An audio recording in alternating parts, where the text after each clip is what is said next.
So they were all Good afternoon, everyone, and welcome to the special business meeting, December 3rd. And we are gathered here today on the traditional territory of the Squamish Nation, where we are convening this meeting.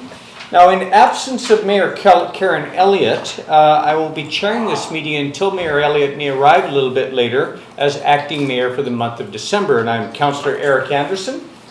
And if I could have a motion to adopt the agenda before us. Councillor Herford, second by Councillor French.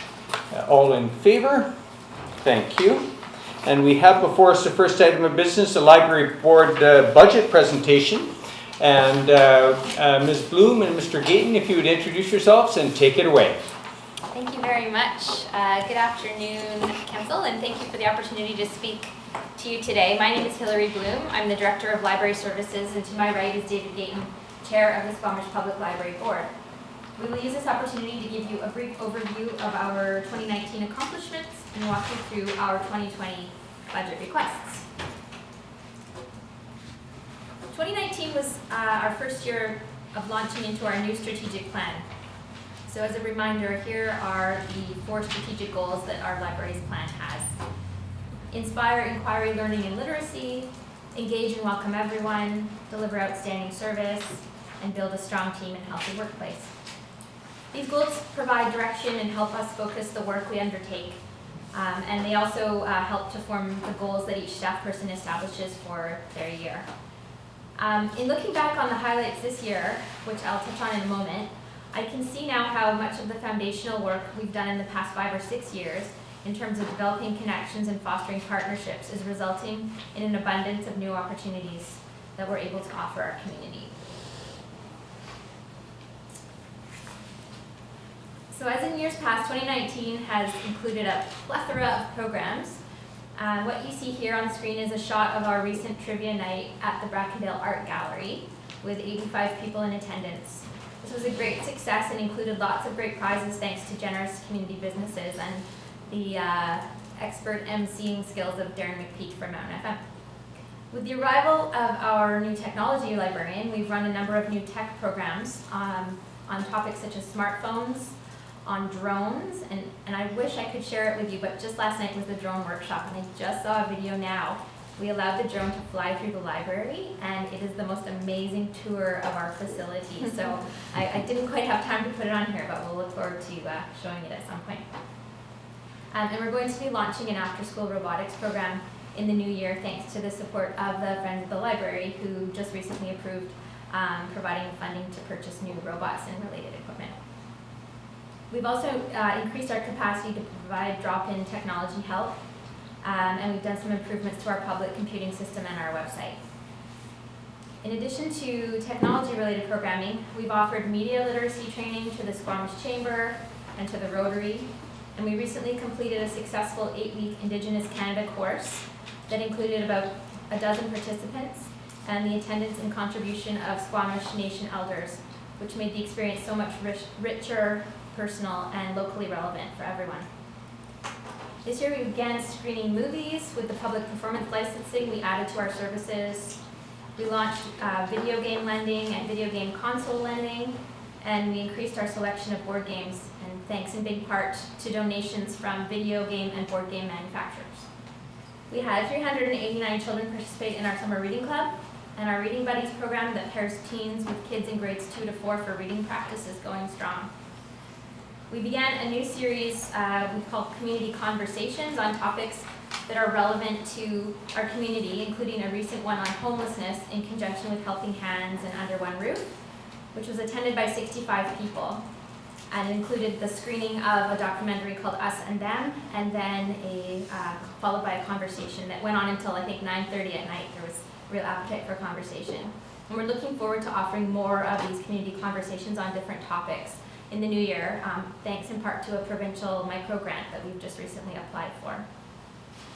We added a new database called Road to IELTS, which is a testing model for English language learners, so that database helps them practice before they write their test, and that was thanks to support from Squamish Savings. We've received an increase to our Law Matters grant, which is an annual grant we get to purchase law materials. And we hosted Law Matters staff to run a legal resources workshop for service providers in the region. We also provide space for a monthly legal advocacy drop-in, which is in partnership with Sea to Sky Community Services. And we partner with House and Women's Center and their multicultural outreach worker to have a pop-up in the library for people who have questions related to the Women's Center. We added another Daisy Reader, which is a device to help people with print disabilities, and that was thanks to support from the Lions Club. And we're in the process of talking to Better at Home to figure out ways to leverage volunteer power to reach homebound patrons in the community.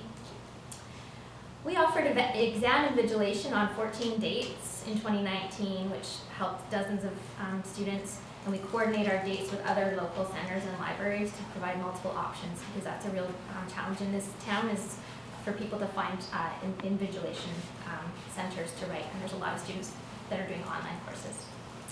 We partnered with Work BC, the Chamber, and Economic Development to host several job fairs, and we represented the library at numerous events, the Brackendale Fall Fair, Pride Squamish, Farmers Market several times, health fairs, and children's fairs.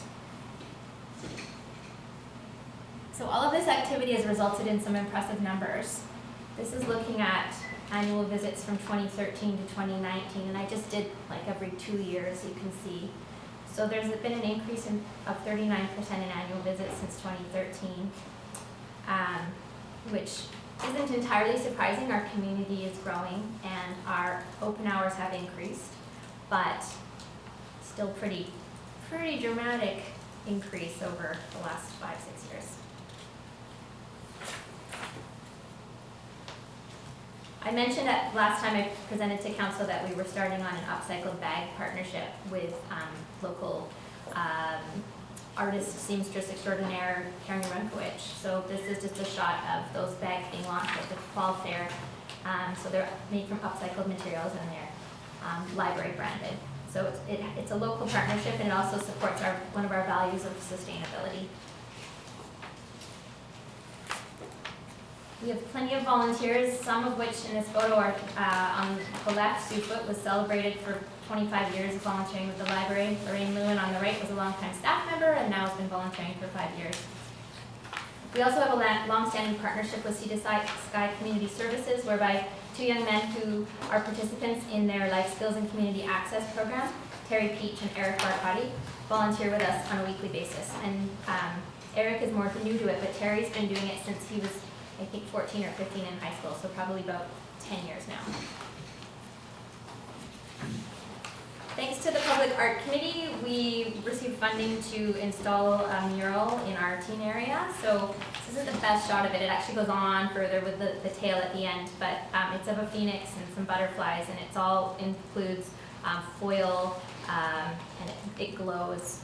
And that was to help spruce up our teen area this summer. Local artist Sierra Douglas installed that over the course of a week. And our staff, where would we be without our staff? This is a picture of 2 of them. On the far right is Monique Duplessis, our new technology librarian. And in the second from the left is Peter Hackett, another one of our staff members. And this was at the Pride Squamish event. So things that have happened for staff include adding a technology librarian this year, which has really increased our capacity in so many ways. Other things that have happened or changed for staff is we've revised the staff schedule to make it more flexible for staff to work weekends because we're open 7 days a week. And so we've added a bit of a flex schedule to that to help incentivize people to continue being there on Saturdays or Sundays. Not always the preferred shift. We've been doing homelessness training, which is a series of online video modules for staff to continue to increase their skills, as well as some training in person with Helping Hands staff. And we've sent several of our staff to the recent library conferences. Many of them attended this year. 2 of my staff have applied to present at the BC Library Conference next year, which is really exciting. And I also wanted to add that the very colorful character in the middle, her name is Peach Cobbler, and she did, this was at Pride Squamish, she did a story time. And we've just recently been contacted by a couple of moms who are starting a chapter of Drag Queen Story Hour in Squamish, and they want to start running some of those programs in the library. So we're looking forward to hosting some of those in the new year.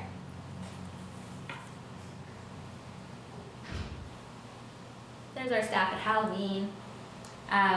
So other things about staff that staff have done, they've been a lot of improvements to our collection and service delivery models this year.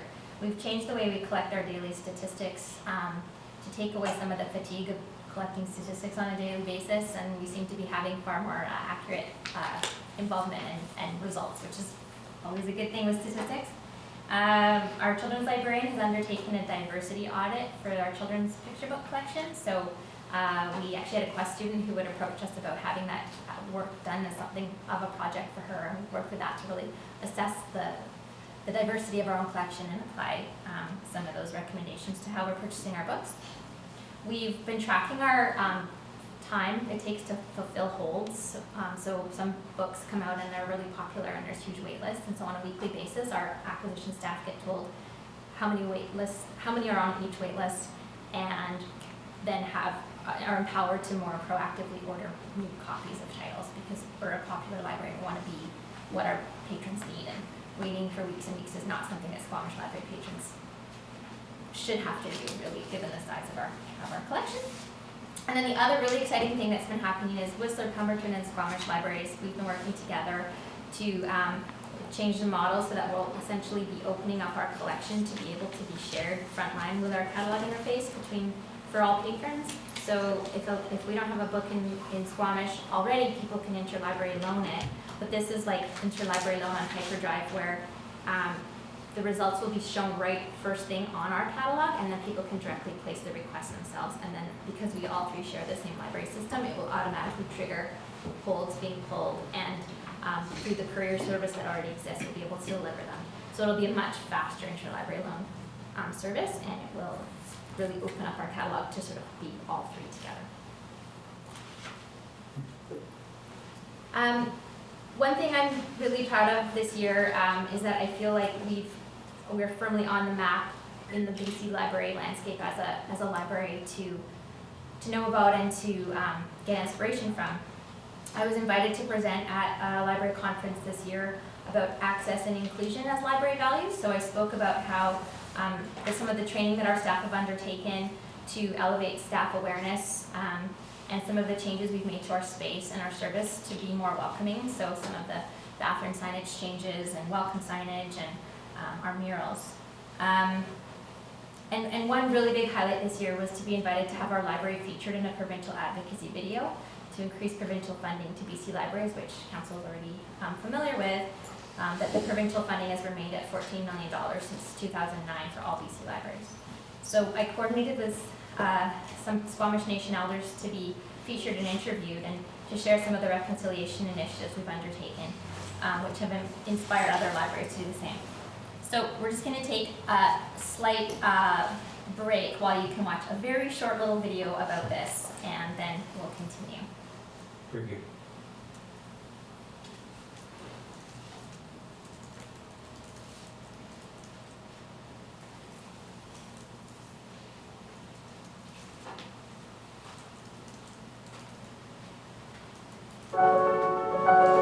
Public libraries are more than just a place for books. We are the cornerstone of a healthy and vibrant community. We are a place for connecting, for gathering, and for new friendships and lifelong learning. We leave no one behind. When I was a kid, it was a pretty tough growing up time, actually. And so I wanted to be out of the house a lot, and so I actually found safe refuge in libraries. We are inclusive. We celebrate diversity. Public libraries are a place for voices to be heard. We decided to do some events around truth and reconciliation fairly soon after the national report came out in 2015. The Squamish Public Library asked, what can we do? How can we become more involved in listening to the stories? I brought the elders to the library, and then the community asked questions. And to hear those first-person accounts from elders who had been in residential school themselves was nothing short of paradigm shifting. A place for understanding and for healing. Well, I was 5 years old when I went in there, and I spent 8 years in residential school. And it's the past. I can't live in the past. But I needed to share it. I needed to share it so that people can understand what we went through at a young age. That when our family decided to start opening up and letting it go, that I was getting vulnerable again because there was just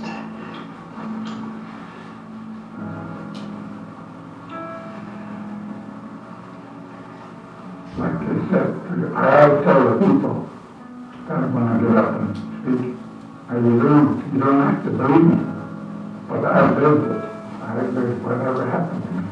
I lived that bad things that happened. My father, he never told us he loved us. And when he healed, when he was going through the healing, he started hugging and telling us he loved us. And to this day, he says that very openly to his children, grandchildren, his great-grandchildren. We welcome newcomers to our province with open arms and say we will guide you and your family in your new life. We create a sense of belonging. I came to British Columbia from Colombia a couple of years ago, and I didn't know many people around in town. The first place I came in was the library. It's just that place where you can feel safe, where you can meet people, where for me has been my hand to hold me through my journey in Canada. Public libraries give workers opportunities to learn new skills and to participate in the knowledge economy. As your needs grow, we grow with you. We encourage a sharing economy. We help influence positive change in our environment. Birdwatching is just a start to getting interested in all different types of nature and how we can help nature in our world today. We support families with free resources and programs. We are a training ground for future innovators. We help level the playing field by creating experiences for everyone. We go beyond our walls. We go to the community. We go to you. Public libraries reduce poverty by providing access to information. Well, I'm glad you're all sorted out. All right, good chat. We inspire. We open minds. We enable dreams and discovery. We are BC's public libraries. Our communities count on us.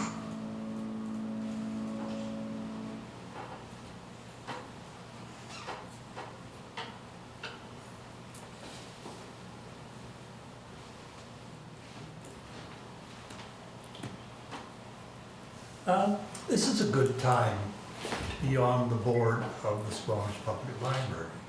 It's so good, in fact, that none of the board members are stepping down this year. We have a pat hand. We can't get rid of anybody. Being on the board has been, with Hillary at the helm, it's been pain-free. The library is liked and respected by everybody. The staff are praised for the service that they receive. As you can see, Hillary has been singled out by her peers for her excellence. Now she's a movie star. What's not to like? It would be, very easy to stay, just to not do very much because things are going so well. But last year we went through the strategic planning process. And that was based largely on a community survey. And the library has to respond to the changes in the information and the knowledge world. It's changing constantly. We also have to respond to the fact that our population is increasing, it's changing, and we have to respond to the fact that by all standards we are reaching our capacity. So to that end, we commissioned a report looking at the future of libraries. which was done by a local lady, Marie Palmer, and it's a great report, looking at the ideas of and what other people are doing in the world of libraries and what they think is going to happen in the next 20 to 30 years. It's a veritable candy store of libraries. It's a very good read. I think probably Armand has read it. Yeah. That led to the next step, which was to get Anarika Van Hook. I have trouble with that name. You probably all do as well. We asked her to take these themes, these ideas of the future library, back to the community and say, okay, this is what we've learned about what people are thinking about the future of libraries. What do you think? Much to our delight, the response was very enthusiastic. Her report is to come out in the next few weeks, probably, going through final revisions. But what it's going to tell us, I think, is that people want more programs. They're looking at this and saying, hey, people have these other programs. They want more technology programs. They want more maker programs, i.e. how to do things, how to make things. They look at our big open space and say, we would like to have different spaces, flexible spaces, small spaces, spaces where people can be noisy, spaces where people can be quiet, spaces for kids, spaces for teens. Teens like, I'm blown away by teens these days. They work together. They work in groups. You can't do that though in a big barn. People want technology labs. They want maker spaces. They want it all once you tell them what's out there. I think importantly as well, they want our library to continue and to become more of a community hub. It basically has become a community hub. They would like to see the library playing a key role in the future of I guess I would say the invigoration or the focusing of a downtown in Squamish. They want a center. They want a place where people come and spend time. And they see us partnering with other people, with other groups, with the Arts, Culture, and Heritage Group, especially with the Squamish Nation, even with the City Hall. They have a vision, they're enthusiastic, and they want to go beyond just utilitarian in terms of developing a center to Squamish. I guess my feeling is that we won't get another chance like this for a few decades. So that as a library, and I think as the rest of the community, we have to get this right. We have to think big, we have to get it right. In the meantime, and I think that collaboration, that planning has to be now. We can't, even if the library is not built within 5 years, the planning has to start now, because we have to get it right.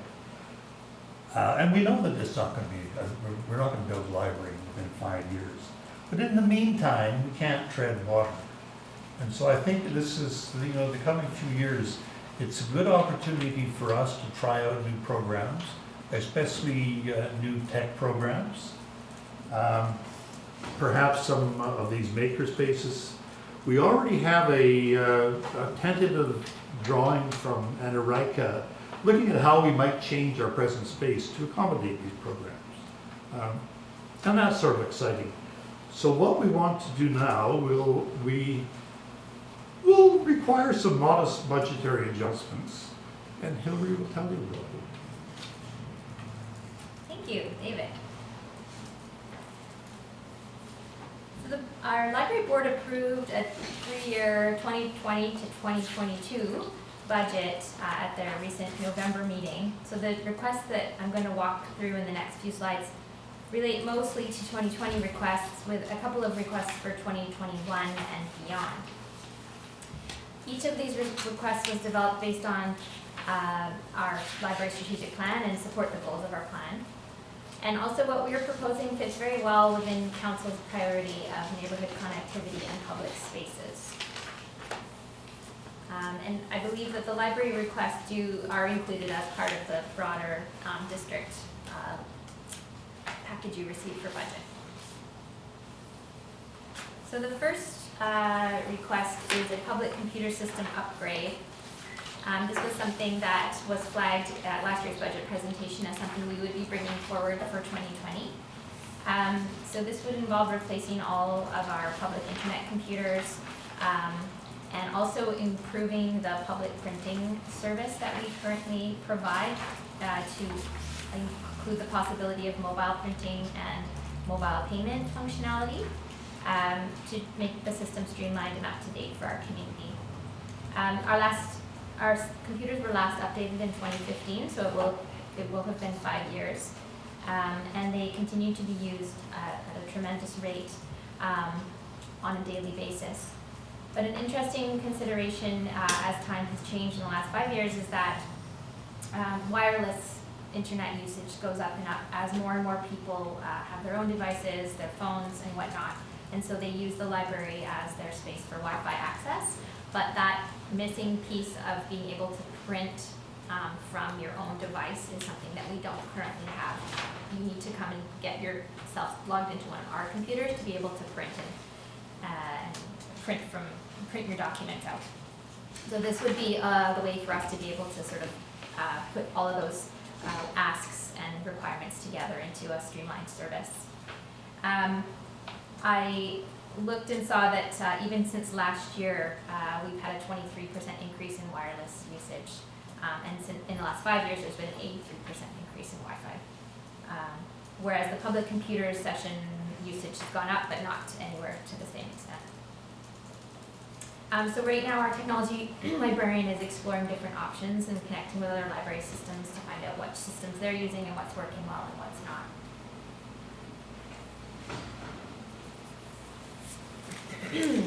The second request, and the only other 2020 budget request, is related to internal space improvements, as David mentioned. So as part of our future needs study, which we will be coming to council in early 2020 to speak in more detail around the results of that study.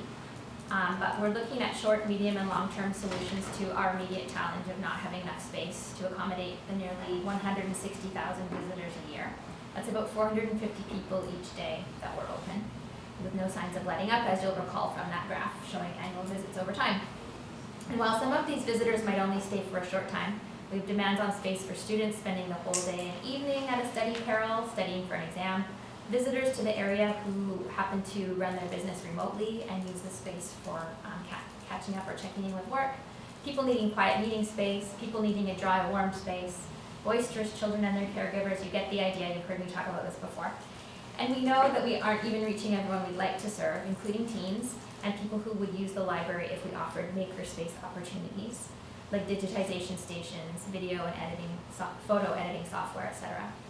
And we did hear loud and clear from the community very recently via our Future Needs Survey, our public pop-ups, and our focus groups that content creation or makerspace is an aspect of library service that would be of great interest and demand.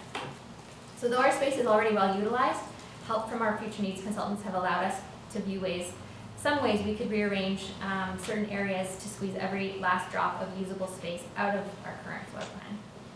So with $50,000 in 2020, we could make some changes to our current space that would move us in the right direction. We feel we could set up a makerspace area and invest in the hardware and software to make that happen. And we would also hope to establish a more dedicated team space with furnishings to suit this growing population and possibly some acoustic panels to help minimize noise in our open space plan. And a really appealing aspect of this project is that while we acknowledge that we need to be figuring out how to grow beyond the short term, we can test some of these concepts like makerspace and establish proof of concept for their importance and relevance in a bigger future space. And I will add that of the $50,000 that we're asking, 10,000 of those funds would be allocated to consultation to help us map out what to do in 2020, but then also for future years beyond that. And then for 2021 and beyond, just flagging it for future years consideration, we're asking for an increase to our technology and training budget. So right now our technology budget is at $10,000, but we'll be asking for next year to increase this to $15,000. So because for 2020, by upgrading our public computer system in our earlier request, that will cover all the startup costs for getting that system in place, but then there will be associated ongoing maintenance and service agreements and renewal costs. So this is just as a nod to that inevitability. And then the increase to the training budget for professional development will enable our library staff to undertake professional development in the library community, as well as increase the participation of library staff members at municipal training opportunities. And like I said, I'm really keen and excited that my staff are interested in participating, but also now they're at the point where they're sharing out to conference attendees about how we're doing things. So I'd really like to support that within the pillar of having a healthy and strong workplace and workforce. And then my final note is, again, looking at 2021 and beyond. And so we've flagged some additional asks for the years to come. Now, this is really very much related to the fact that we will be coming back with our more fully established and fleshed out future needs report in the new year. And also acknowledging that whatever opportunities come along and whatever the report is recommending, we're always looking to dovetail with other opportunities that are happening concurrently within the district's facilities and real estate master plan. So, but we are putting out there that for future years, we've got different ideas around potentially looking at exploring the idea of establishing a mobile library. And as part of this, it's the plan is to communicate with the SLRD to look at having some contribution of funding from the regional district as well. But again, depending on timing, it may be related also to some further internal improvements to our space and consulting in that. But as I said, it will all be tied to the outcomes from the future needs study and the recommendations that come from there. And the other thing that's really exciting right now is that the library is actively involved in the arts, culture, and heritage strategy working group as a stakeholder. We've been attending heritage symposiums, and we're very much got our ears and eyes open to what else is happening and trying to figure out synergies and trying to be smart and strategic about how we can all accomplish these overarching community goals we're trying to achieve. Okay, now if you didn't see the CAO update last Friday, you may not have seen this, but we just received this photo. I was in yesterday and got a new membership for myself and my 2 children, 2.5 years and 1 year. My 2.5-year-old has been so excited and has insisted on sleeping with his library card at bedtime and naps. I imagine you'll be seeing a lot of him over the next decade. So he's clutching his library card, he's clutching his soother, he's got another soother in his mouth, and then he's got his books there beside him in his bed. So that was we were pretty happy to get that the other day. So we'll wrap up by leaving you this quote. I won't read out the whole thing, it's very long. But it's from one of my favorite books, Palaces for the People, How Social Infrastructure Can Help Fight Inequality, Polarization, and the Decline of Civic Life. I highly recommend this book for all people. And I want to say we're appreciative of the strong support we receive from our community, including, of course, the financial support of the Municipal Council. And we're very proud of the positive impact we make in our community every day. With the strong team of staff, board, and volunteers that we've built, coupled with extensive community engagement and ongoing connection to our community, I feel we have our finger on the pulse and are poised to grow our services at the rapid pace of change and growth that is underway in Squamish. Thank you very much. Thank you, Ms. Bloom. Mr. Gayton. Council, any questions or comments on what we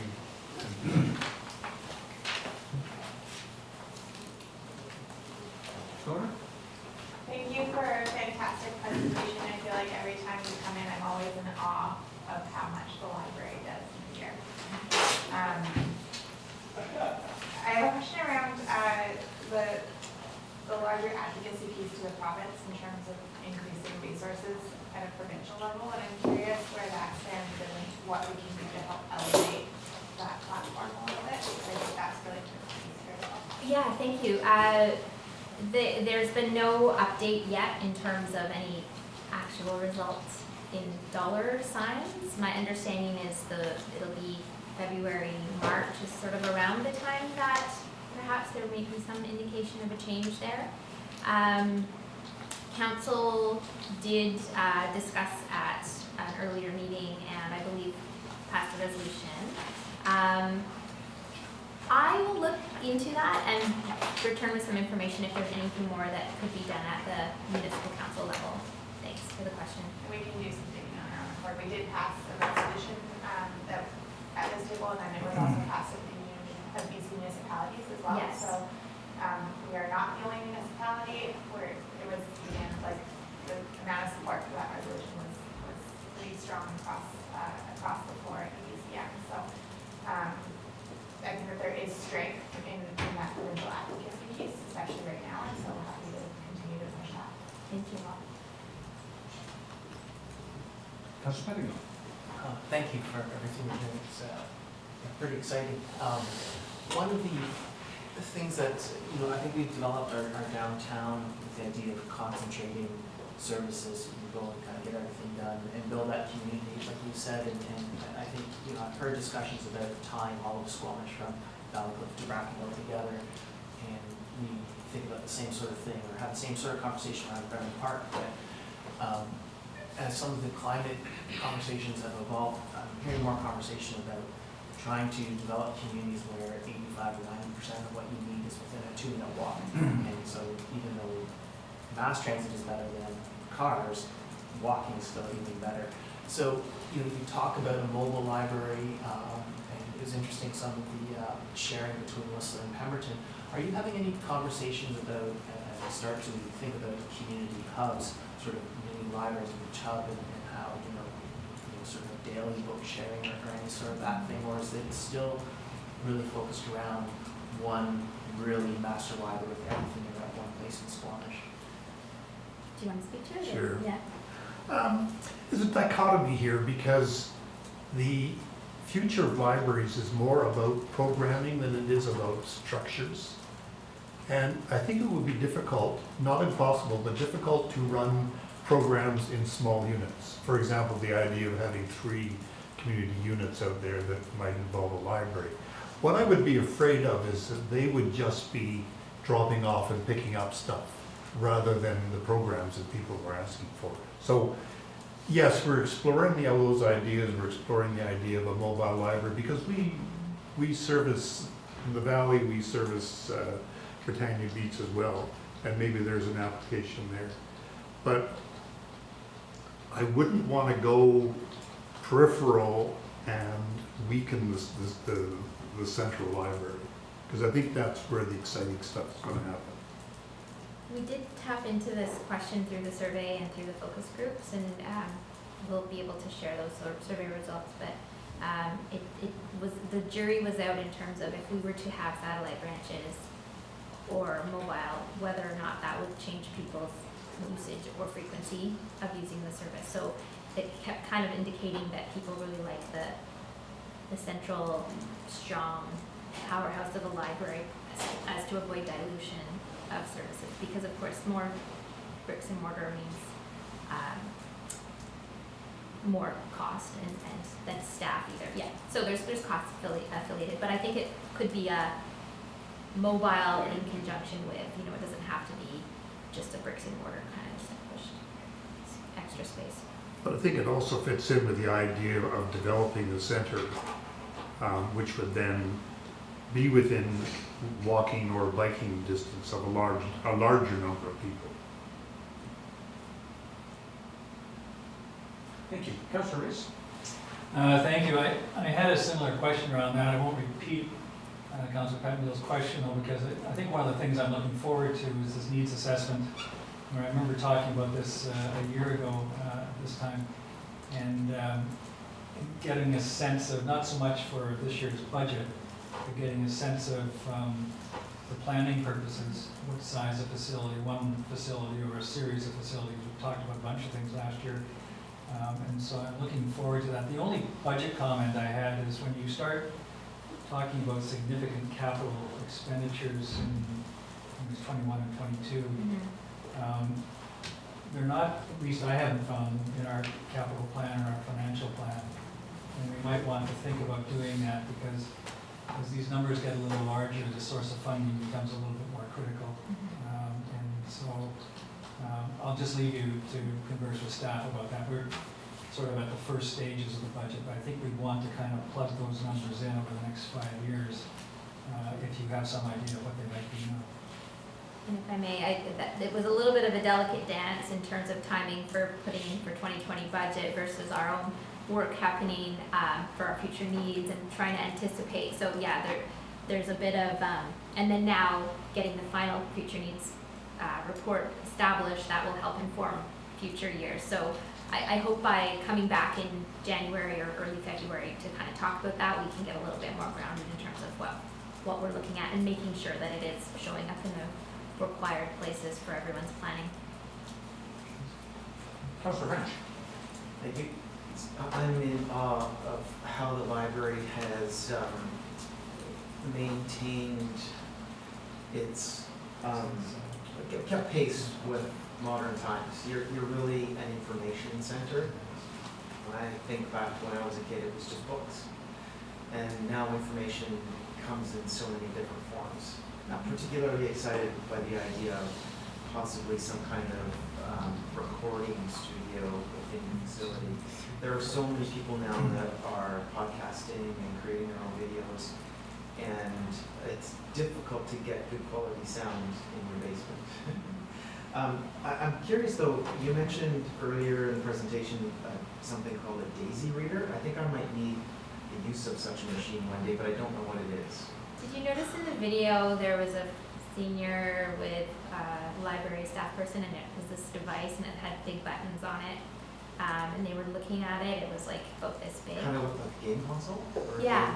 Okay, so that's a daisy reader. It is a very simplified books on CD player for somebody who has print or sight disabilities or technologically isn't super keen on learning about how to do it some other way. It's just kind of like play, stop, and there's ways to, we actually can, there's sharing agreements, so we can actually burn CDs for print disabled patrons of audiobooks that aren't otherwise available, but through the separate library for print disabilities, we can actually get more content to people. So we do that as well. So yeah, so a daisy reader, it's like a CD player, but oh, and you can use an USB, and so you can use other file formats to play it. But the idea that somebody who isn't otherwise that dialed in can do it, or can't see very well, can play back those books for themselves. Councillor Pretty. Yeah, thank you. And just talking about all this technology and the desire for technology, are you seeing any comfort with moving away from physical books and just, I'm wondering, if we were able to get rid of the physical books, there'd be a whole lot of space opened up. So there's some benefits there. And, to the degree there's resistance, is there any sense that, if we had the devices, we could sort of deal with that, or people really want the physical books still? Well, we're not getting rid of books, but there's sort of a standard of approximately 20% of a facility should be allocated for print collection, and we have more than books too. Of course, we have DVDs and we lend out a billion other things, but the highest users of ebooks are also the highest readers of print books. Like it isn't like one or the other. People who consume information like to have different options. So I would say that as we would grow into a bigger facility, we don't need more room for books necessarily, but there will always be a core space for that for so many reasons. And like everything else in the library, it's more and. It's not instead of. It's like keep doing that and this and this and this now. So, but certainly the aspect of that print tangible experiences, I believe will never change for people and what draws them there in the first place, especially as young children. Councillor Griffin. Thank you. Thank you for the presentation. It was great. The numbers where you had the percentage increase over time, like 39%. And I know it feels to a lot of people, and myself included, sometimes the town's growing at that rate. That far exceeds the rate of growth of the town. So I think that really speaks to the work that you're doing there. And I've had the benefit of seeing that early draft of the future needs. And one of the things that jumped out at me, and I wanted to sort of plant the seed of thought here now before we get sort of foreshadowing, was the just some simple sort of numbers around square footage per capita numbers, and I think our usage is of that square footage is exceptionally high, so it sort of puts us in another area. And I think that's speaking to the budget asks for this year. I think the efficiency of the current space is of the utmost importance because we are in the upper limits of the square footage per capita that's really operational, and I think that with the lower limit. Yeah. So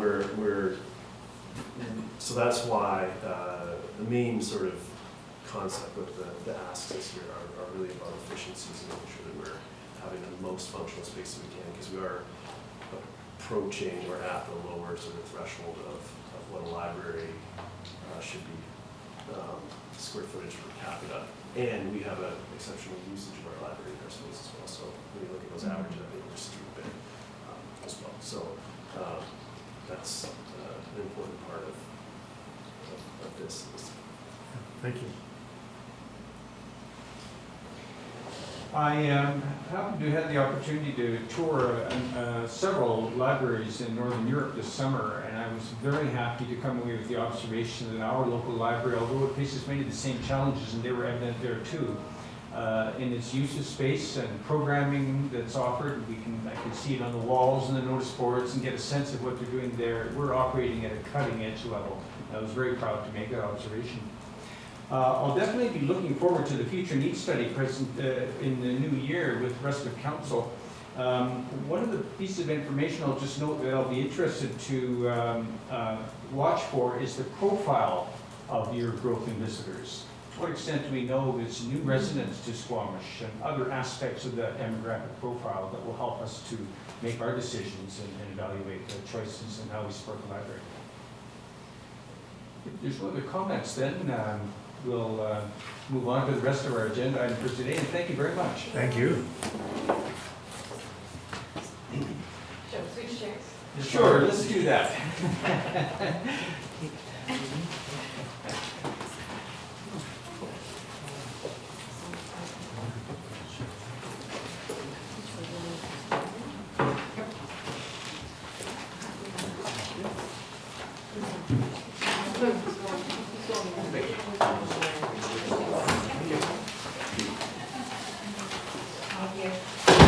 Thank you, Councilor Anderson, for chairing in my absence. I appreciate it. We're moving on to our general fund budget conversation. And Council, as always, staff will try and address your questions as they arise. We may have to have input come back to us. We may not be able to make all the decisions today. I would say this is a great opportunity to make sure that your priorities, as you see them, are being covered in the budget. But as with any budget, this is a consensus document, and we don't always all get what we want. So on those items where we don't find consensus, we'll have to call a vote at some point, maybe not today, and majority will rule. But let's make sure we have a fulsome discussion about those items that maybe we don't all agree on, so that we can come to the best decision. So with that, I'll hand it over to our finance staff. If you don't Or mind, our actually, CAO. Mayor, Yeah. I'd like to, prior to our finance staff getting into the meat and potatoes, so to speak, Linda Glende, CAO here at the District of Squamish. As a reminder for council, one of my objectives over your term is to have our budget ready for readings by December 31st, and the goal of that is the year 2021. So we're quite excited that we're bringing budget to you now early in December. We recognize that it won't be ready likely for readings by the end of December, but we feel like we're getting closer to that goal of having the budget ready earlier. Staff have worked very hard. What you see before you is a summary of an immense amount of work of all the budget managers. Our finance team, definitely, Roland Russell, our financial analyst, who has wrangled all of us to provide the data that's in front of you. Essentially, our focus for staff was the strategic plan. especially the climate emergency, balanced with incorporating our master plans for municipal service and infrastructure. There's always tension there because we're also looking at affordability and a revenue increase ask that is what we hope reasonable and palatable for council. Staff were directed to deliver and delivered where possible on reallocating resources, so looking for efficiencies, reallocating resources to enable priorities, and also provide positive business cases that the general managers and budget managers thoroughly evaluated. And finally, we look at risk and we look at long-term planning when we put it all together. So we're certainly here to hear council's questions and feedback, and look forward to the discussion regarding the proposed budget that's before you today. And I will pass it over to our great finance staff. Thank you.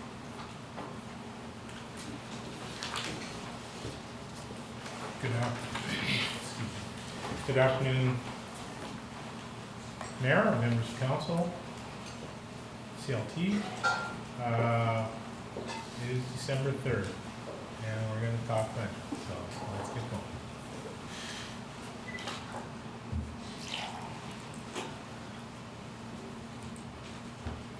So our goals today are to listen to a wonderful presentation by the library board, which is just completed, and then to discuss the overview of what we're attempting to accomplish today. So we will talk a bit about public input. We will have a review of the general fund. We'll talk about the various items that you see there. We'll have a space for question and answer from the audience, or obviously other council members. And then we will expect to get hopefully some council direction. Now, we're being ambitious and we're hoping that we will accomplish all this today, but we're also being realistic and recognizing that the final council direction may not come until next week, perhaps. Okay? We do recognize that there's a lot to be discussed here, and so we're not anticipating all the decisions to be made today. Our schedule is today we're going to talk about general fund. We're looking to speak on operating and capital specifically, and also the general fund in total. We are going to be presenting utility fee bylaws in the next couple of weeks for first readings, and hopefully to wrap up the second meeting here in December. In January, we anticipate a public meeting so that we will be able to garner further input based on the budget as directed by council to that point. And in February, we anticipate a financial plan bylaw to be brought before council. In April, we will be bringing the property tax bylaw before council, and comment that the note on the time frame difference there is because property assessment, final property assessments are not available generally until the end of March from the province.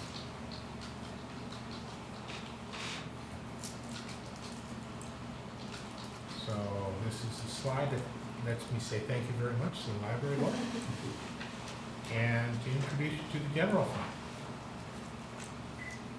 So we're going to talk briefly about the financial planning process. The financial planning process here in the District of Squamish consists of a number of items across the top based on strategic plan, master plans, organizational plans, and public input. All of those are flavored by and seen through the lens of climate emergency that is currently taking place in the world today. From that, we use that information to distill our department action plans, and from the department action plans, we were able to create a financial plan. So you will note on some of the documentation that you have received earlier as part of the overall package that we had highlighted projects that were related to climate adaptation and climate mitigation. And that's because we're not anticipating that that is a complete list, in that there are many other projects that deal in varying ways with the climate emergency, as does our whole overarching plan. So we'd just like to note that you won't necessarily see specific references to climate emergency, but that CLT does view the financial plan and the department action plans from that lens, or through that lens, I guess would be a more appropriate statement. We'd like to talk to you about the various ways that people can talk to you. So there are a number of items that and how we can be reached during the meetings, also before and after the meetings. It should be noted that our communications staff does monitor these electronic feeds, and therefore if there are questions or concerns that are raised by our citizens during a meeting, based on the timeliness of those, we may be able to bring those questions to council and address them at that point in time.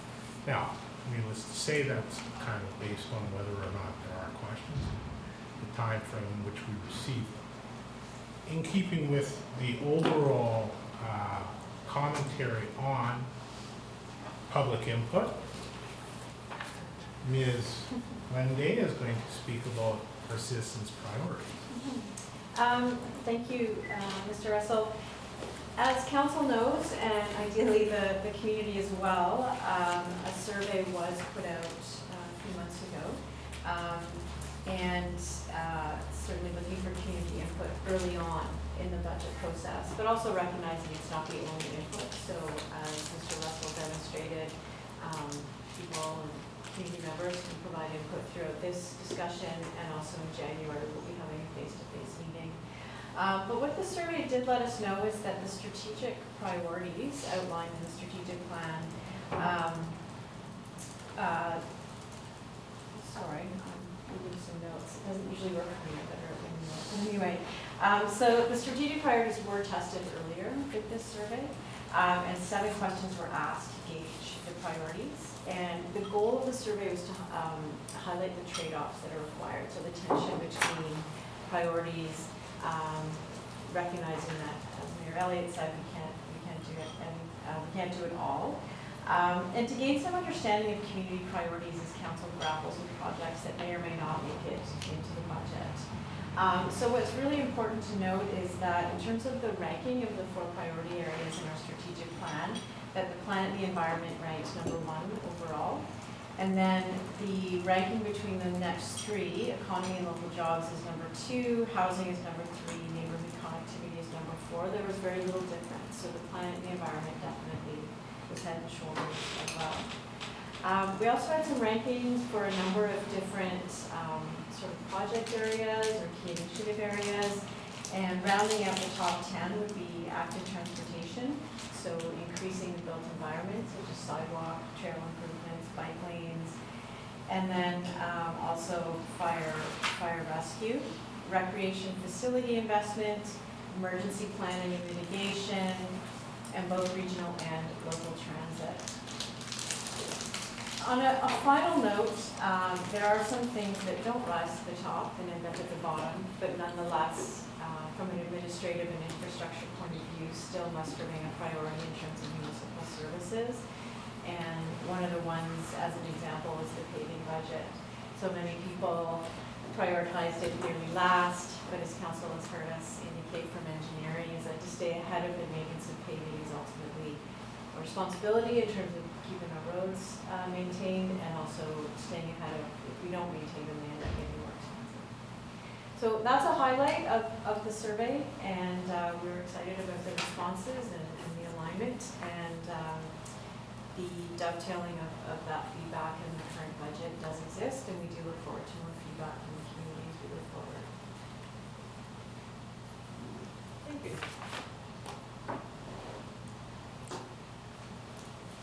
So, before we get started on digging into the meat and potatoes, so to speak, of the actual numbers. We're going to talk globally about what some of the terms are that you'll be hearing this afternoon. So we make the comment that what we are referring to are impacts on tax revenue. And so the reason that we state this as impacts on tax revenue is that the actual tax rate is based on both the revenue requirements and the size of the assessment base. We're not 100% sure of the size of the assessment base today because provincial assessment has not been completed for 2019 for the 2020 tax year. The other rationale is that we set a revenue target of what we are attempting to achieve, and based on decisions that will be made next spring by council, you will determine where the incidence of those taxes lie. So whether you wish to increase taxation on commercial or industrial properties, whether you want to increase taxation on residential properties more. So it's difficult today to take these numbers and assess that figure that you may have seen that says, oh, X percent, and imply that that is what everyone's going to pay. It is not going to be what everyone is going to pay. It is a very, very average number. And realistically, if you are fortunate enough to pay that much, you should put a check mark beside yourself because you're, I don't know, I guess the perfect median or something. So the reason that we speak to tax revenue is that what council controls directly is the level of revenue that you require. Okay? So by adjusting that, we'll obviously adjust what our citizens pay. So impacts to tax billing are still to be determined, as I said earlier. We hope to have a preliminary assessment figure later this month, and that will give us a little bit better of an idea to assess the potential growth aspect, which could be higher or lower than our original estimate. And as we move through the process, those numbers on the assessment side will get tighter and tighter, and that will allow us to more effectively construct our tax rates. In your paperwork that you received last week, in the package that you received, I shouldn't call it paperwork, I guess it's all electronic these days, you will see that there is a number on both your capital and your operating project pages for carry forwards. I should note that the carry forwards at this point are estimated.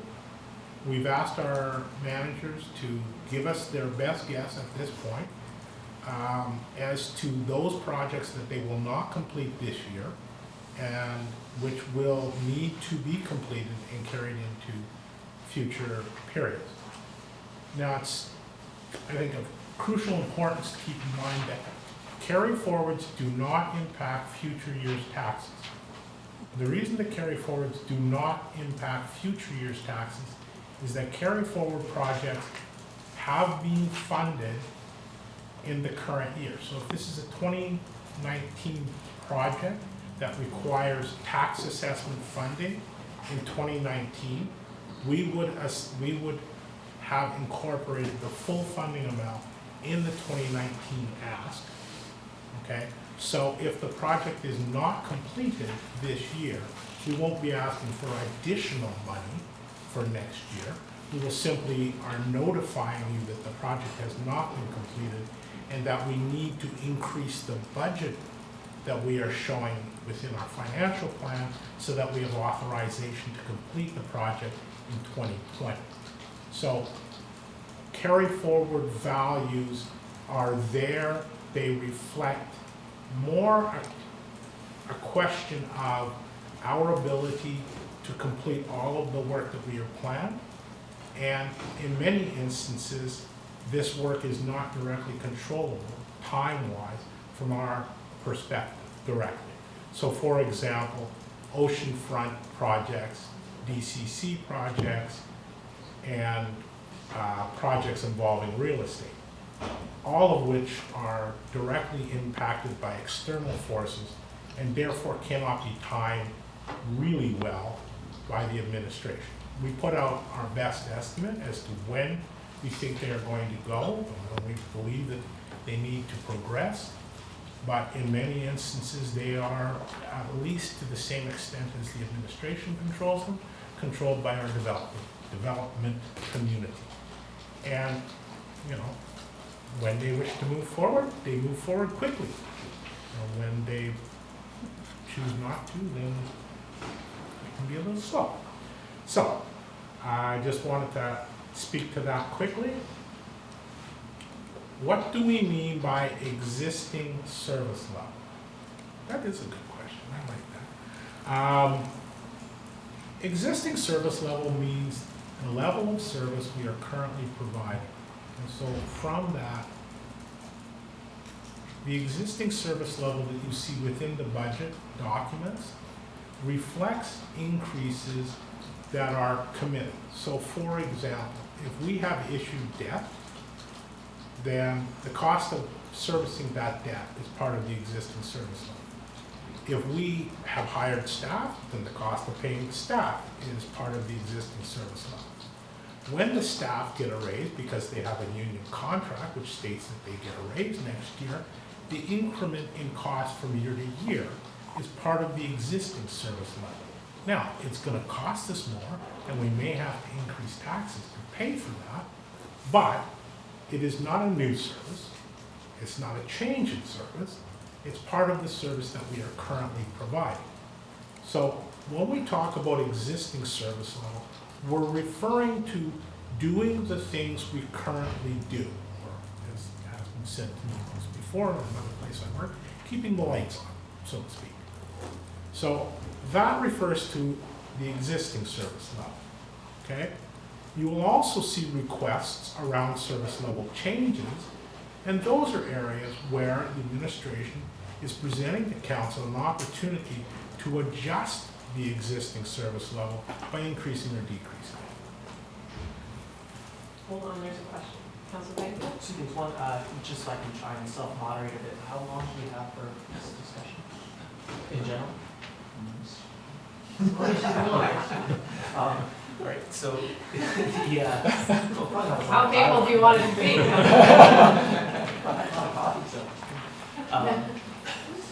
I assume that there's no per capita consideration in service levels. Like the pool can service right now 100 people an hour. Our population grows to double. It's not the same service level to service 200. That's still an increase in service level, even though our population has grown. So we need an increase in service level to accommodate more. The quick answer to that question is yes. Because we can provide a service level to the existing, and in this instance, again, it will be the service level will be maintained, but it's existing that becomes the dominant criteria in the question that you're asking, Councillor. So in that instance, there will be growth. There will be an expectation that we would come to council and ask council to approve an increase in the budget for the recreation center to allow us to manage increased growth. Okay, and for an example, you will see a request of that nature later this afternoon. Okay, because it's been determined that although we are meeting our existing service levels, we also have a need to increase the amount of resources to maintain that service level to accommodate growth. So growth is not part of the existing service level. The existing service level relates to maintaining the service level over the existing population. If population growth occurs, then we anticipate that will, I won't say will, we anticipate that may require an increase in costs to service. Does that answer your question? Let's continue. Other questions at this point? No. Okay. Growth in the assessment base is expected. Well, as you can see, there's a number of buildings going up, some stalled, some restarted, etc. And with that, as buildings complete, they increase the assessment base. Now, to address part of your question, Councilor Pettingill, we're hoping that ongoing growth will increase the tax base, and that increase in tax base will increase our revenue, and that increase in tax base can go and offset some of these increased costs that are driven by growth. Now, shouldn't anticipate that the two will balance, but you do hope that you have growth in assessment base, and usually you will if you're seeing significant growth in population. So hopefully the two are moving in the same direction and hopefully about the same speed. To be quite honest, growth in service requirements tends to outstrip growth in assessment, at least early. Our reserves are in good shape. I would like to commend administration and council. Prior to me arriving here, I understand that my boss, the wonderful CFO, Christine Mathews, pushed very strongly to address some issues around the level of reserves and long-range planning that was available because of those reserves.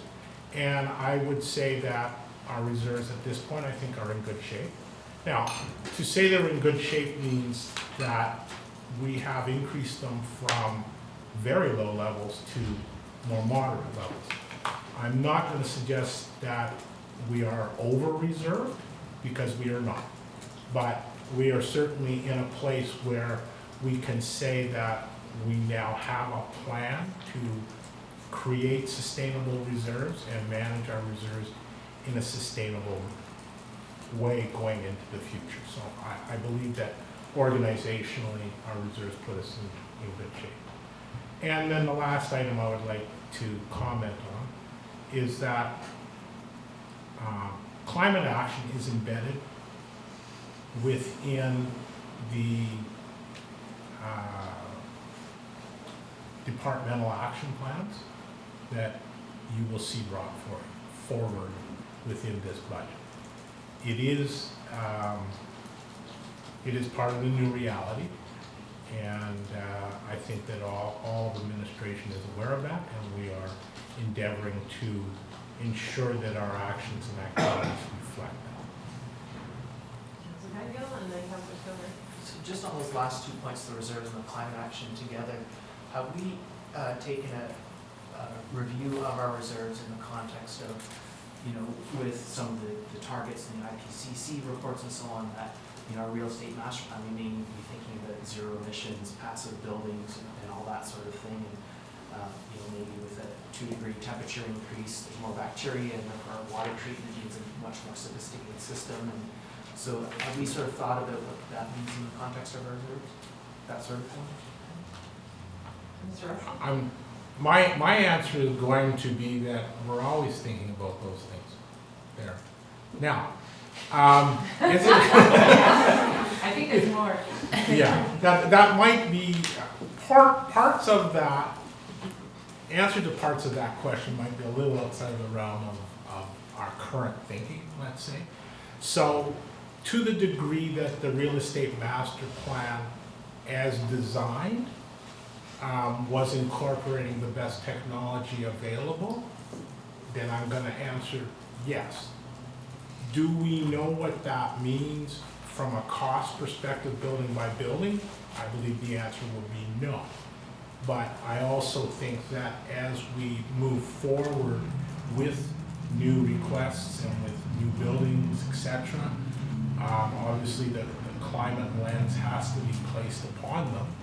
And so we're going to see the impact of council's decisions around how they choose to adjust to and address the climate emergency as we bring forward plans for different projects. You're going to direct us to what level you know, we should be funding these projects and to what level of sophistication the projects need to reach. I would anticipate that our costs and our cost structures will change accordingly based on a better understanding of what council's direction is. Thank you. Councilor Silver? You say that there's growth in assessment bases expected, but on the front page of this document, we have estimated property tax revenue from growth decreasing by 2%. No, that's an increase of 2%. The value is shown as a negative because it is revenue that will not be required through a tax increase. It's revenue that will be generated by an increase in assessment. So, and the comment that I'm making is that estimate of 2% is just that. It's an estimate. We hope that it is, actually we hope that it's low, quite honest. But we don't know, and we won't know until early in the new year, I think. These assessments, I was talking to them today, so we may have a little bit better understanding of non-market change as early as next week. Okay. Thank you. I don't see any other questions, so. Okay. There are no further questions. We will continue. So on this slide, we outline what the value of some of our larger reserves. So this slide attests to one of the comments that you have made, Councilor Pettigill. As you can see, we've identified the carbon neutral reserve, but at $163,000, it's not going to go a long ways, to be quite honest, to addressing the climate emergency. So we do need to be looking seriously at funding requirements for capital projects and operating projects as required from these other sources of reserve financing and also from taxes and from debt as necessary. So that carbon neutral reserve currently is most directly associated with the carbon refund program, and I won't be saying the word right, I believe it's CARET, that the province has installed, and this is kind of our share of that revolving program as it moves forward. And we are using that to do projects on an annual basis related to climate emergency, mostly around planning and implementation requirements. So that value looks to be quite small in comparison to the other areas. It's not that we are, well, not doing work related to climate emergency, it's just that we tend to spend the money that they give us on an annual basis, so we don't, a lot of it doesn't end up trickling back to the reserve, okay? But, I mean, that reserve is not there to address capital requirements of climate change, obviously, because it simply isn't large enough. So, I'm going to pause at this moment, because often I there will be questions concerning the reserves and the status of reserves. So I'll pause briefly. Thank you. And maybe I'm getting ahead of myself because I had in some of the line items, it seemed that I was thinking of the fire hall as one example. The new fire hall is a significant contribution from reserves.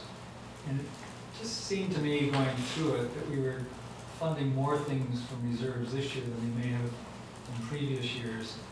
And that's kind of a broad brush thought, but I'm wondering, some of these reserves I don't think are available for some things or are restricted only to certain things.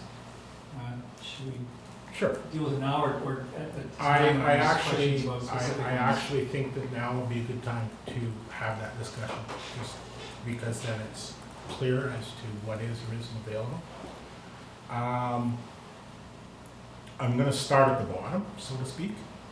Carbon neutral, we are using carbon neutral to fund climate emergency related projects, primarily operating project for climate emission implementation. Okay, we have a number of projects that have been currently identified.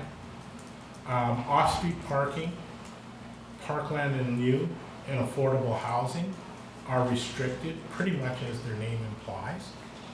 Okay, so that's what you're going to get with that funding.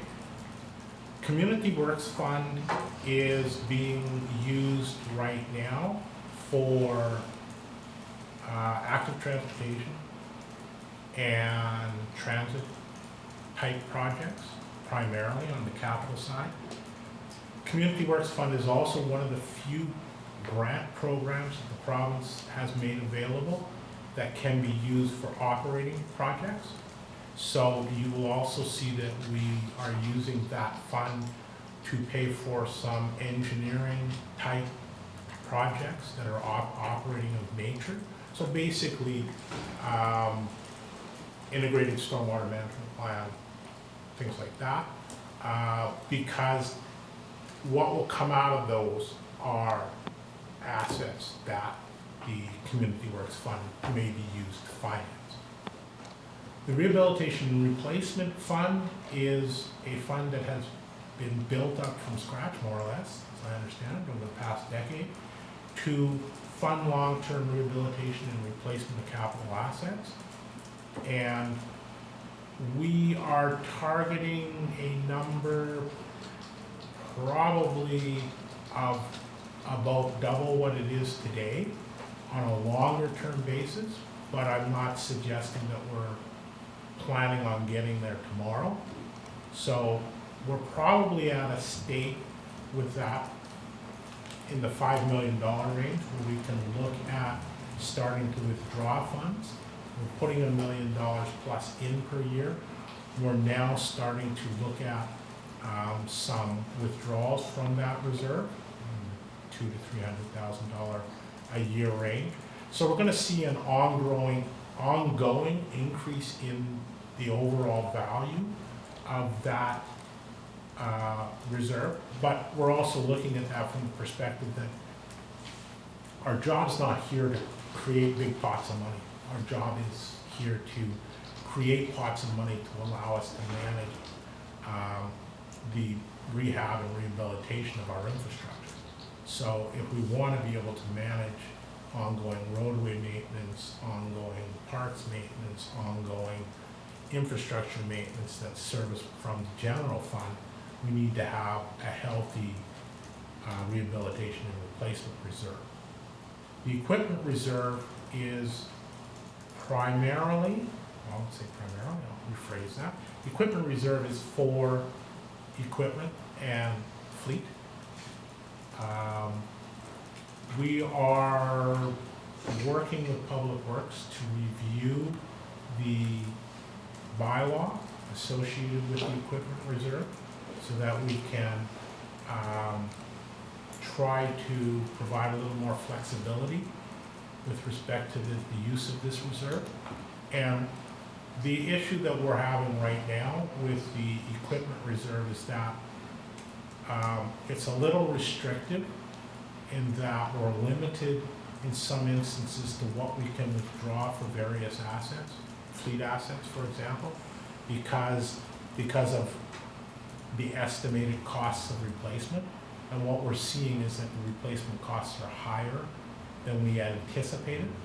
And so therefore, for example, we're potentially drawing on the capital rehab reserve to top up costs associated with equipment replacement, because the equipment replacement reserve, although it has lots of money in it, has restrictions on how much can be used for the replacement of specific pieces of equipment.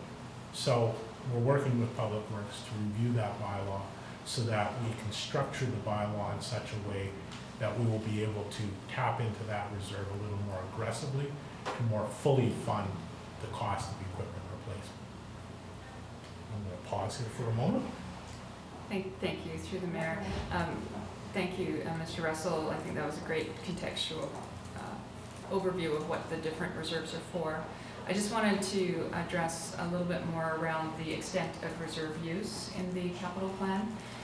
For the most part, I think we're fairly comfortable with that. We went back through as a finance team and reviewed it. I will pinpoint the fire hall being a bit of a concern for me at this point. My preference would be to take it borrowing and to not take down the land sale reserve too extensively at this time. The submissions for budget were put in based on the thought process of the master plan, and the master plan did look at trying to always use a little bit blend of borrowing and reserve, etc. But I think strategically, given the facilities that are coming over the next few years, we may want to look at borrowing this one and then rethinking what we're doing with land acquisitions and, land disposals and reserves for the next facilities coming. So we're still looking at that. Go ahead. So, I mean, on the fire hall one, for example, that would be coming out of land sale reserve. Are there restrictions around, there are some restrictions, I think, around that reserve, but it would include building a new fire hall? We're allowed to use it for capital purposes. Capital purposes. So the other two questions I had is my favorite reserve, accumulated surplus, and I'm just wondering what that might be. Why isn't it on this slide? It's not a reserve. That's why, sure. And the other question is just to get some sense of where we are in borrowing capacity. And if we have any kind of projections about that that would dictate decisions whether to borrow and use reserves, etc. Okay. Well, I'll have a go at it, and you can fill in any blanks I may have left. So on the debt question, our current calculations, we're using a debt projection of approximately $8 million per year on an ongoing basis, and that number reflects roughly $4 million for existing type projects. So, $2 million for dikes, which we've been doing for quite some time, and then sort of reserves $2 million for other types of purchases, and leaves about $4 million for real estate master plan projects over time. And that's just, at this point, that's more of one of these, a global estimate. In any specific year, we could push that number from 8 probably up to 10 if necessary, or bring it down as necessary depending on the timing of a project. So right now, we feel that we're pretty comfortable at the number of 8 being a sustainable value over a longer term. And finance is working on a long-term plan.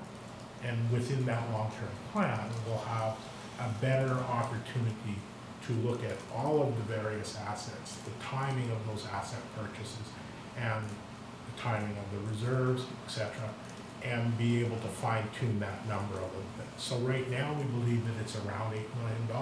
We think that that's fair. That number may be able to move up a little bit. We're still well within our reserve targets. We're well within the legal limits. We're well within the limits as presented by the district, in that we have a slightly lower borrowing threshold than the legal limit put out by the province. Through the mayor, and up to that point, we're sitting at about 9% of a legal limit of 25%. We have a lot of borrowing room available right now. The $8 million that Mr. Russell's referring to is if we generally try to take our debt amortization periods over a 15-year margin. And so when we run our long-range review out over 20 years, we're just looking for what's the sort of magic level amount of borrowing we could do without exceeding that 25% and or the 20% which we have as an internal policy, so that we always have emergency borrowing available. So that's where the $8 million coming from. We could borrow technically $8 million every single year over that 15 to 20 year period and stay within our limits. So we're very healthy right now. As long as we don't get too crazy and layer too many things at once onto our borrowing, you should be sitting fine. accumulated surplus? They were hoping you were not. No. And I recognize from previous discussions that there's a certain amount that staff like to keep kind of as working capital, for lack of a better term. But is there anything beyond that? I'm going to say that we have looked at we've been doing a bit of internal borrowing recently, and so our use of accumulated surplus for working capital is maybe a little higher than it had been in the past. And that's kind of one of these. It goes up and down depending on where the projects are. We have a number of projects which have reached completion, and we will be issuing debt financing for those projects, which will then basically rebalance the cash flow concerns. So the cash flow is not a concern. yes, it's not a concern. So I think what I'm going to say there is, I know that we're in reasonably good state as far as that goes. I have not dug deeply into the specifics of how close we are and how much we have available today over and above our anticipated internal borrowings. I do know from discussions within finance that we're reasonably comfortable with those numbers. I just don't have a final set of calculations in front of me right now. We will be willing to dig a little deeper into the surplus numbers and provide you with answers to that question at the next meeting. Through the mayor, they're fine, they won't be able to handle anything you throw at them. We will, we will. We are, to Mr. Russell's point, we are internally borrowing. It saves us some money in terms of debt financing and paying interest out to third parties. So we are heavily, if it were solid waste, for instance, that fund, we know we're tapping out pretty heavily right now. But to Mr. Russell's point, we are going to be taking that to interim borrowing here in the spring. So you should be fine. I think every year you get earlier when you raise it. This is the first time you've raised it in the first discussion about the and I will just... Hopefully you'll be happy with this. Sorry. We'll ask you some more questions. So a couple things, just for clarity, the land sale reserve, and just to be crude, is that 11 million sort of cash in the bank, or is a portion of that land we identified for potential disposition, and when we go to market it could be higher or lower, and so that's not it's more of an estimate than an actual number? No, that's technically the reserve value. So I use the loose term, yes, that's money in the bank. Yes, that is money in the bank.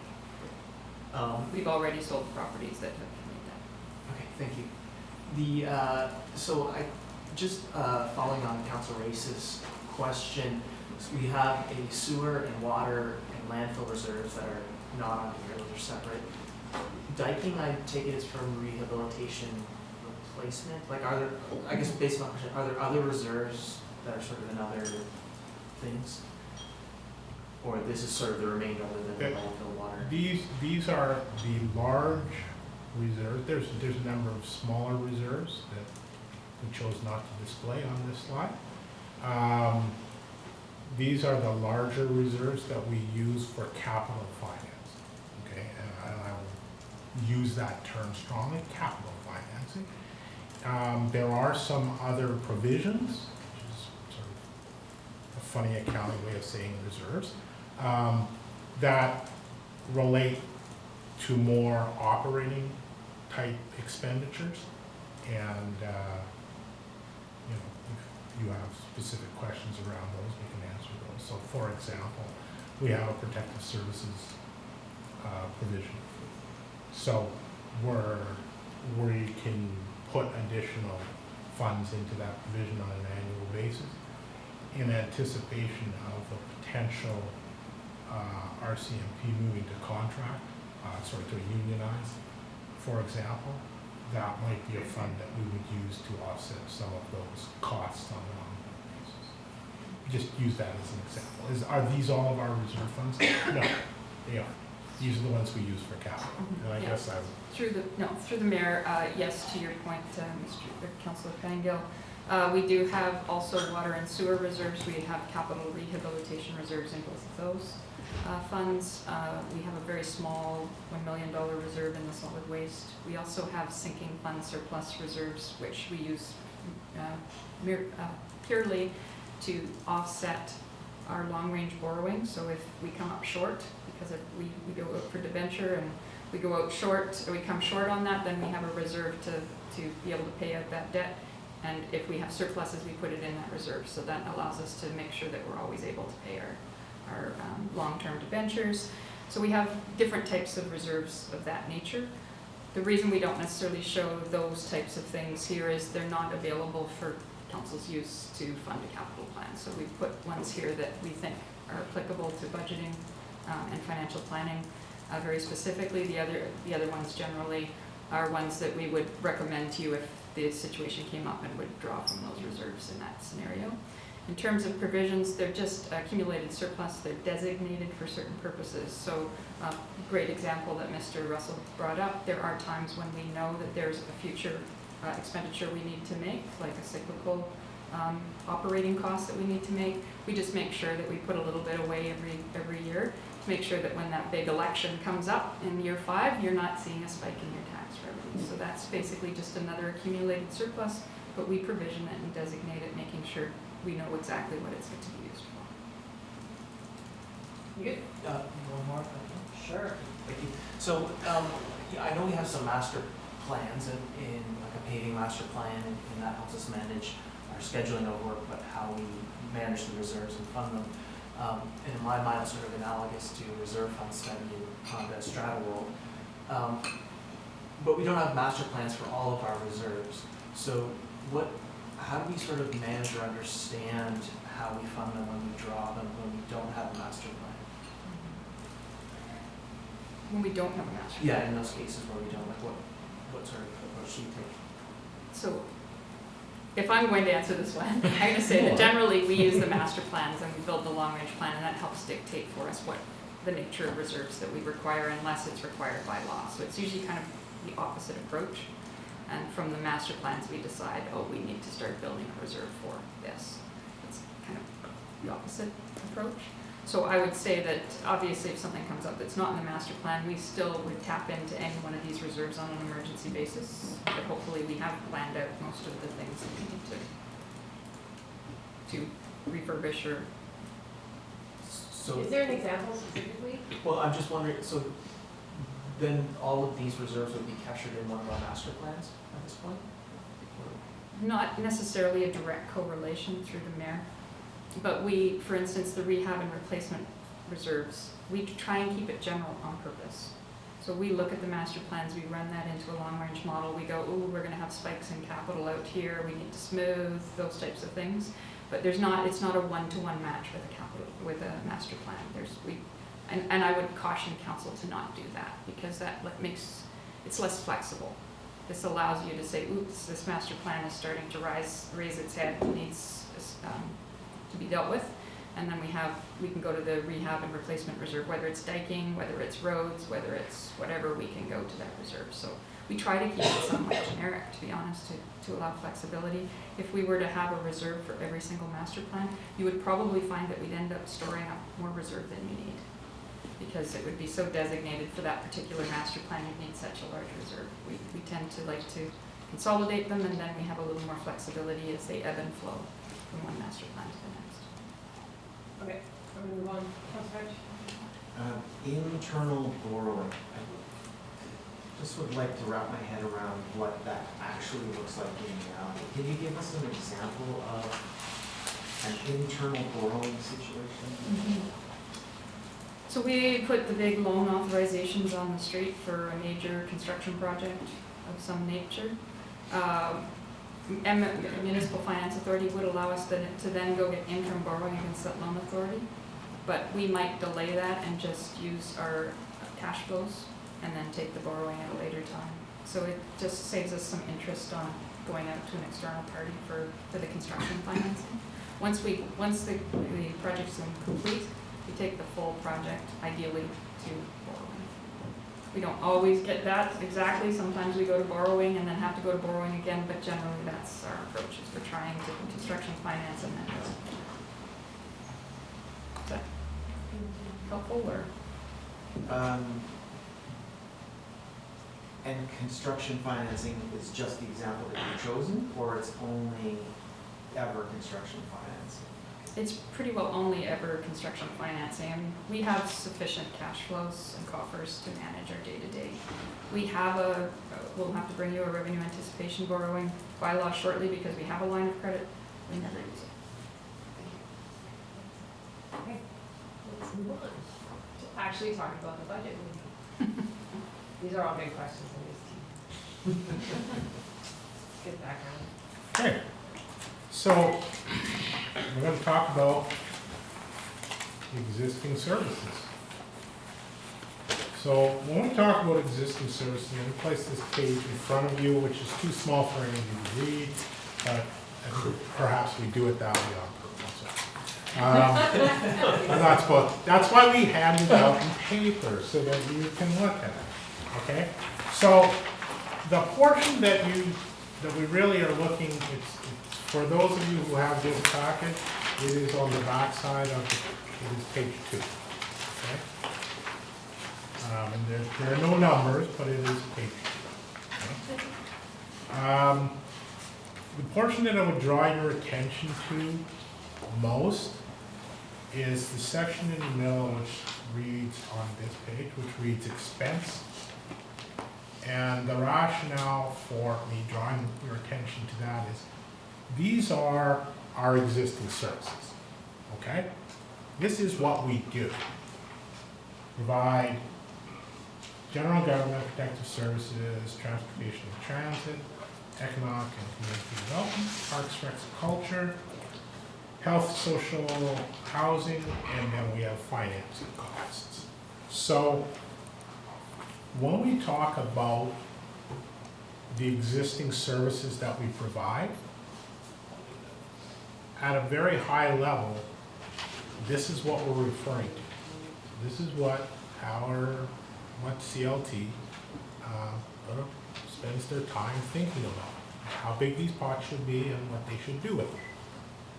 Something like that. They probably do a whole lot of other things in their spare time.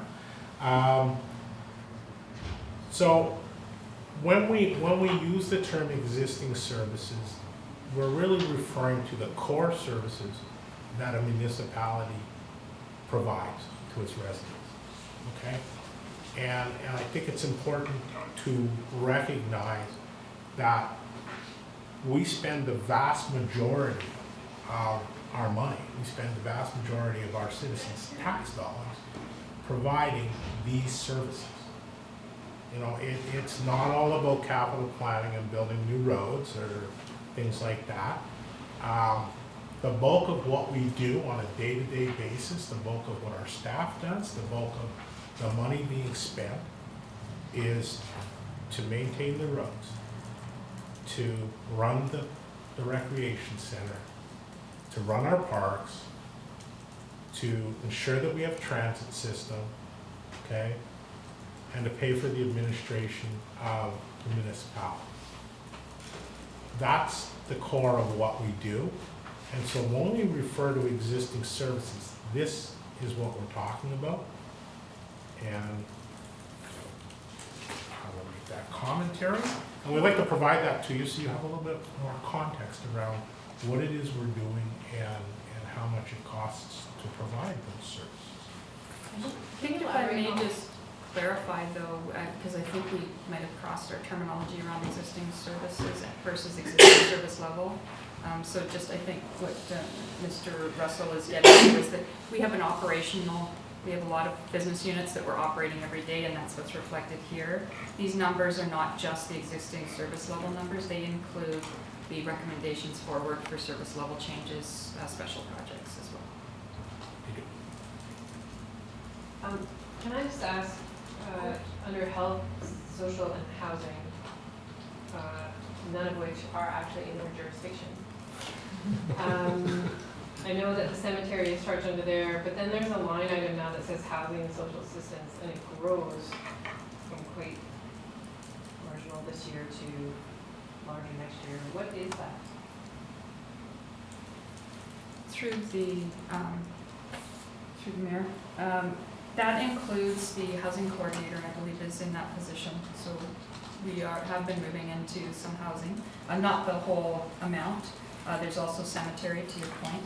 Yeah. So these segmentations align with the provincial reporting structure.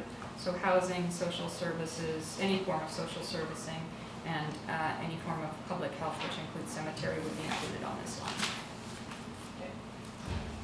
What you see a significant cost increase in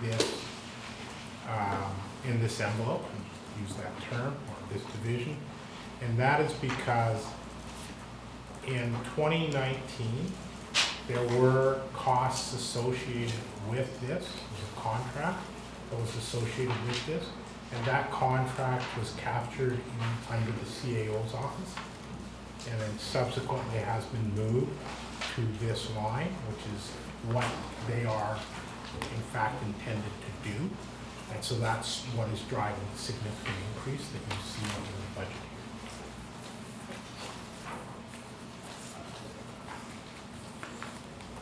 Okay.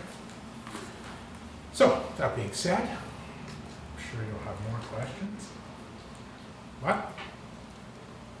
Let's talk tax numbers. I know that you're all been waiting for this slide, so here we go. This is our best guess today as to what the budget is.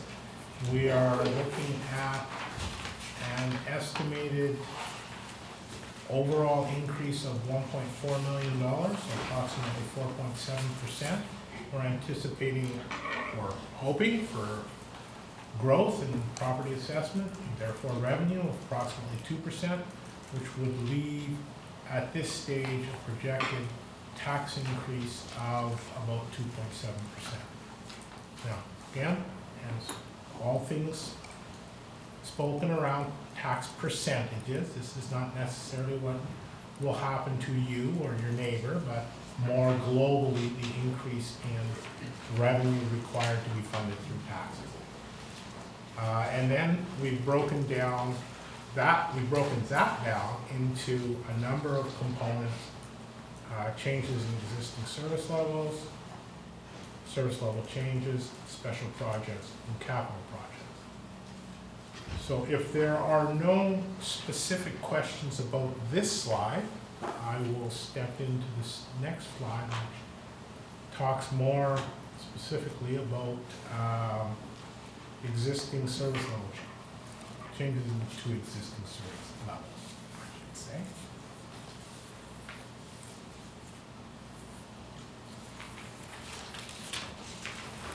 So on the basis of existing service levels, we've broken this down into 4 components. And these are the 4 major components that are broken. I'm going to say 3 major components and then other, which is probably what you're going to see on a regular basis as we move forward. So net labor change is just over $250,000. That is a result of changes, estimated changes in contract costs, so contract settlement with QP, contract settlements with IAAF. It's also looking at a review of our benefit costs, and we've anticipated that our benefit costs seem to be trending, let's say that we believe that the budgeted value for our benefit costs could be trended downward slightly. Okay, so we brought that down year over year.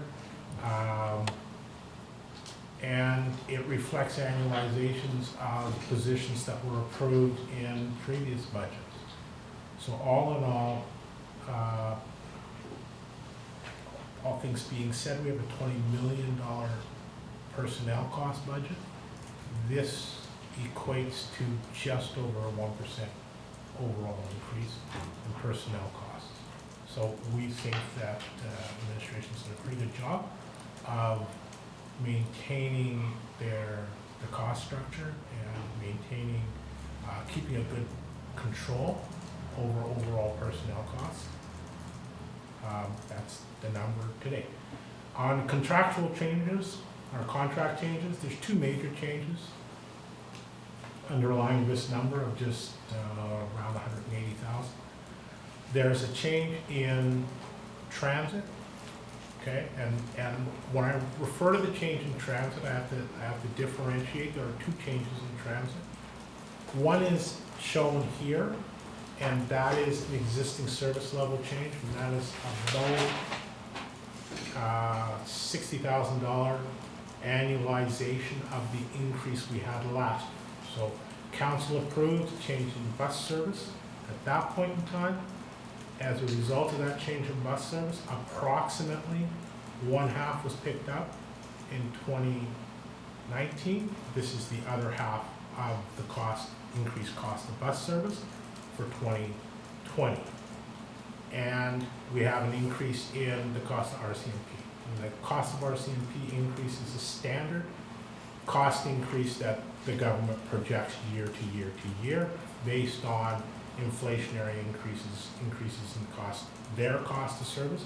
So it's what they estimate their contract will be for the following year. They give us a long range projection on that, generally over 5 years, and it shows something in the neighborhood of, roughly 1% perhaps increase, 1 to 2% increase year over year. And so about $40,000 roughly is related to increase in RCMP costs year over year, 19 to 20. That does not reflect any additional RCMP staff, nor does it reflect anything around potential changes in RCMP's internal structure, lack of a better way to put it. So that's just the existing contract and price increase that the federal government charges. Debt, again, it's 1% of the overall tax base. That's increase in debt related to projects that we have taken on in the last couple of years that are being debt financed. So the ones that are pushing this number up specifically would be TTP, would be diking. Those two I'm going to suggest are the larger projects that will be coming on stream that will be impacting this number specifically at this point in time. And then the other one, other existing service level adjustments, that's a negative. So that incorporates all the revenue changes. So if planning comes to us and says we can push the fees up a little bit here or there. If recreation says, some minor changes in cost of playing fields or this or that. There's nothing huge or major in here that's being requested at this point in time. They're primarily just changes that are anticipated that we think that we can do, that our public is going to support, and they offset other changes in costs that we would otherwise be coming to our taxpayers to pay. Is the debt, that's just principal, or I beg your pardon, just interest? No, the debt servicing number that you see there is both. That is debt, that's principal and interest. So it's the total impact of debt overall on our books. But it's the addition. Yes. We have existing debt. Yes. So through all that, it comes out to just over $700,000, and that is 2.6% of our existing property tax. And I will pause here for questions. Okay? No, sorry, you missed your chance. Oh, geez, I gotta be a little quicker on the uptake here, I apologize. Yeah, when I say move on, you know. Yeah, I know, I just. Councilor Pagano. So, and I can't remember the name of it, but we're doing the HR compensation review. Are we expecting that the impacts of that not to hit us until 2021, or would we expect the net labor change number to move as that? I'm gonna. Over to the CAO for that. What do you? Thank you, Mayor Elliott. We have put into service level change request a contingency for that report and recommendations. So that would show up in the service level change not existing. So these are the changes that are non-discretionary to non-term.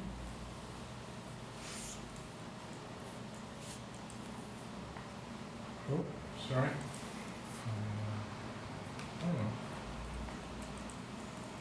I apologize. I have this slide in the next slide now. So I jumped a little too far.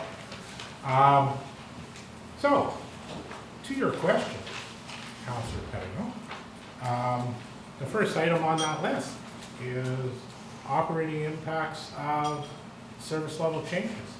And I apologize for the reference to Schedule 4, because you don't have a Schedule 4. So obviously I missed taking that off. But those are the numbers. We're looking at just under $700,000 for service level changes. We have a listing, which we'll be happy to speak to you about in just a moment. We have special projects, which are special operating projects. We're showing a reduction of just over $200,000 in tax impact year over year. And we have capital projects, and we're showing an increase in the tax impact of capital projects of just under $200,000. So the two project numbers more or less net, and we're showing a slight offset to the cost of service level changes. Overall, we're anticipating that that's gonna, the cost changes there are going to be $650,000 in change, and that is approximately 2.2%. I am going to pause here if you have questions around process, and if you do not, seeing as I'm getting that look, I'm just going to continue. Yeah, Councilor. Okay. So you can go back. Sorry. Yeah, okay, sorry. So special projects, 2019, 860,000. Did we fund all of that from taxation? Because there's been times, and I can't remember specifically, but there's been times that we have funded some parts of that through accumulated surplus, among other things. Yes. This is solely the tax component of special projects and solely the tax component of capital projects. It is not by any stretch the total cost of special projects, nor is it the total cost of capital projects. There are many other sources of funding that are being used in both those instances. Over the last few years, we've been trying to get to a point where we recognize the recurring nature of special projects. Yes. Not individually, but as a group. And from my perception, trying to build up the level of taxation. But now, aren't we giving some of that away? I think what you're seeing this year, okay, in fairness, I think what you're seeing this year is a bit of a trade-off. Last year we had a trade-off going the other direction, where special projects jumped and capital projects went down. This year you're seeing basically the reverse. So right now what I think you're seeing is an overall target of total taxation between those two groups is where we're looking at a number somewhere in the $2.5 million range. And I think that, you know, as part of a longer term plan, I'm probably going to look at what does that number need to be to manage existing service levels, existing maintenance requirements of our facilities, etc., and capital requirements. And we may be coming back to you suggesting that that number might need to rise slightly over time.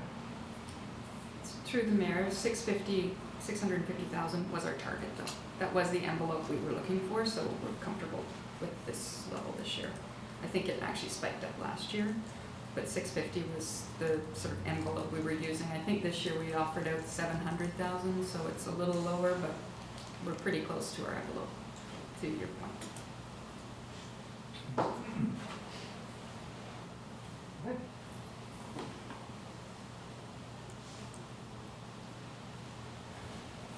So, service level changes. We have $1 million worth of service level changes. And of that $1 million worth of service level changes, just under $700,000 is being funded by taxes. The rest is being funded by other sources. Where we do as we choose. And of that, you will see that just over $100,000 are strategic projects, strategic plan projects, my apologies. We have master plan projects for about $80,000, and the bulk of the costs are associated with municipal services, and that is also the largest section of tax levy impact. And then below the municipal services, you see a breakdown of the type of municipal service demand that is pushing the tax requirement or the service level change requirement.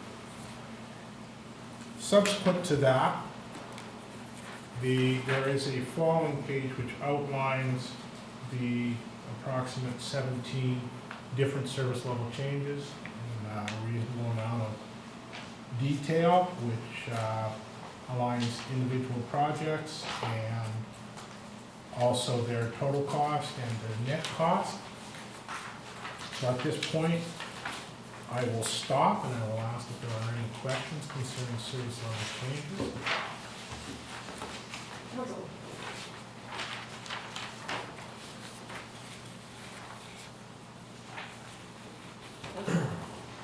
We'll start with number one here, I guess. This bylaw enforcement officer short-term rentals, I saw this mentioned, I think it was in the utilities bylaw as well, where some of the costs were split out with some enforcement there.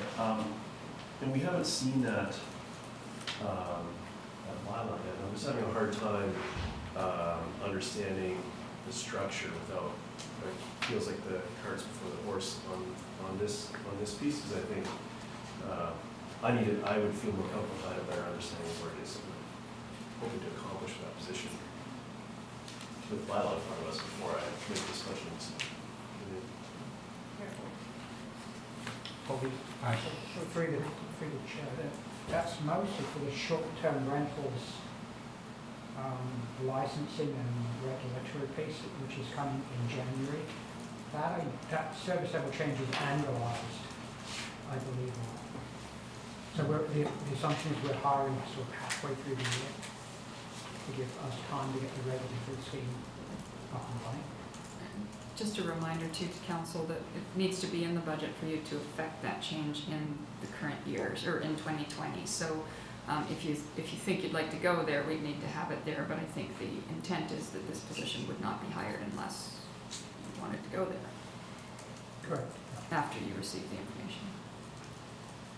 Otherwise, we'd have to come back and amend the financial plan to put the position in. Correct. There's money in here for legal fees, there's money in here for new position, and council was not necessarily supportive of the position that staff brought to us last time without the business case. Or can we actually enforce to the degree we need to implement a more restrictive option on short-term housing? So I think what Councilor Herford is expressing is that we still haven't seen the bylaw, like we haven't seen our questions answered, and yet you're gonna tax for things, and sure, we may not defend it, but we tax for it. So that doesn't feel good. So when is the bylaw coming back? It's January. So potentially, council, this could be one of those things that we don't make a final decision on until we see the bylaw. Any other questions? No, I understand the process and for the position to, the funding to be approved, so that if we decide to go that way, we go that way. I just want to make sure that we're clear to the public that that these decisions haven't been predetermined. This is very preliminary, although it feels to me more like the end of the implementation process. But that explanation is fine, but does complicate, I think, the stuff that's sort of below the line as far as where. We will also offer that we're not actually impacting tax with this position, this part of the position. It is intended that the licensing fees, et cetera, would cover it. So if you decide to go there, then it's supposed to be generating revenue as well. Is that what you're That going was to say? exactly what Okay. I was saying. Councillor. Well, thank you. That was, I guess, my question. One of my questions was the column other funding, which in some cases means there's no impact to taxation with some of these expenses. It may be helpful if all of council were looking at more of this piece of Paper paper here. rather than just the narrative, because the narrative isn't always clear on what's impacting taxation and what we're looking to fund from other sources. And so just line one for an example, we just talked about it. The cost anticipated for next year is $28,000, but other funding, negative $28,000, so the impact on taxation is zero. And that, in this particular instance, would be because we expect to get monies for fees and licenses, et cetera. But is that the case with all of these? I mean, I look at number 12, HR coordinator, $100,000 cost, and nets out $100,000 from other funding. In that specific instance with the HR coordinator, there is currently a contract in the HR budget, which I'm gathering back in the past was put in there basically to allow them to hire an HR coordinator. And the decision's been made now that they would like to move that position in-house. So, I'm going to respectfully correct that. Okay. We would like to reinstate the HR coordinator who deals with our claims, WCB claims, OH&S, attendance management, Great West Life. We had a visit from WorkSafe this past year, Mr. Buxton and I, to talk about our ratings experience. And we've put together the numbers, and it's about $300,000 reduction in our ratings experience over some time if we reinstate this position. So what this person will be doing is working with the departments to lower our WorkSafe claims, work with people to have people come back earlier on graduated return to work, attendance management, managing, the target is to reduce our sick time by about 30%. So over the last, 4 years, I would think, 4 years, our claims experience, our ratings through various, WorkSafe, sick time, et cetera, things, has been climbing. And if we put this position in, this is an efficiency and productivity overall for our organization. And it also is an investment in our staff who are off after an accident to get them back to work. Because what we learned was it's detrimental for employees to be off for longer periods of time for a number of reasons, including addiction to painkillers and depression and things like that. So this will be working with WorkSafe on their program. We are among the bottom in the province. And that's why they came up and said, we need to have a chat. And so this, I can bring back some more of a business case on this if council's interested. But to Councilor Rayson's point, doesn't this get annualized at some point? That's about the cost of it, that's the $100,000. So there's no taxation for this year, but next No year? taxation for this year. This is based on 2020, so this is a net effect on taxation for 2020. Yes, and there's actual contract costs in the budget right now for things like labor negotiations, et cetera. So we go out and contract that service. The director of HR is proposing that if we put this position in, they will do that in-house. She has that skill set.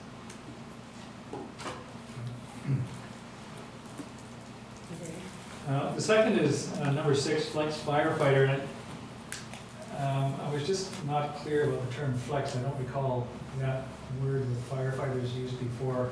But is that just the hiring of the additional firefighter this year, and it's a half year, more or less, it looks like, in the cost, anticipating hiring by June?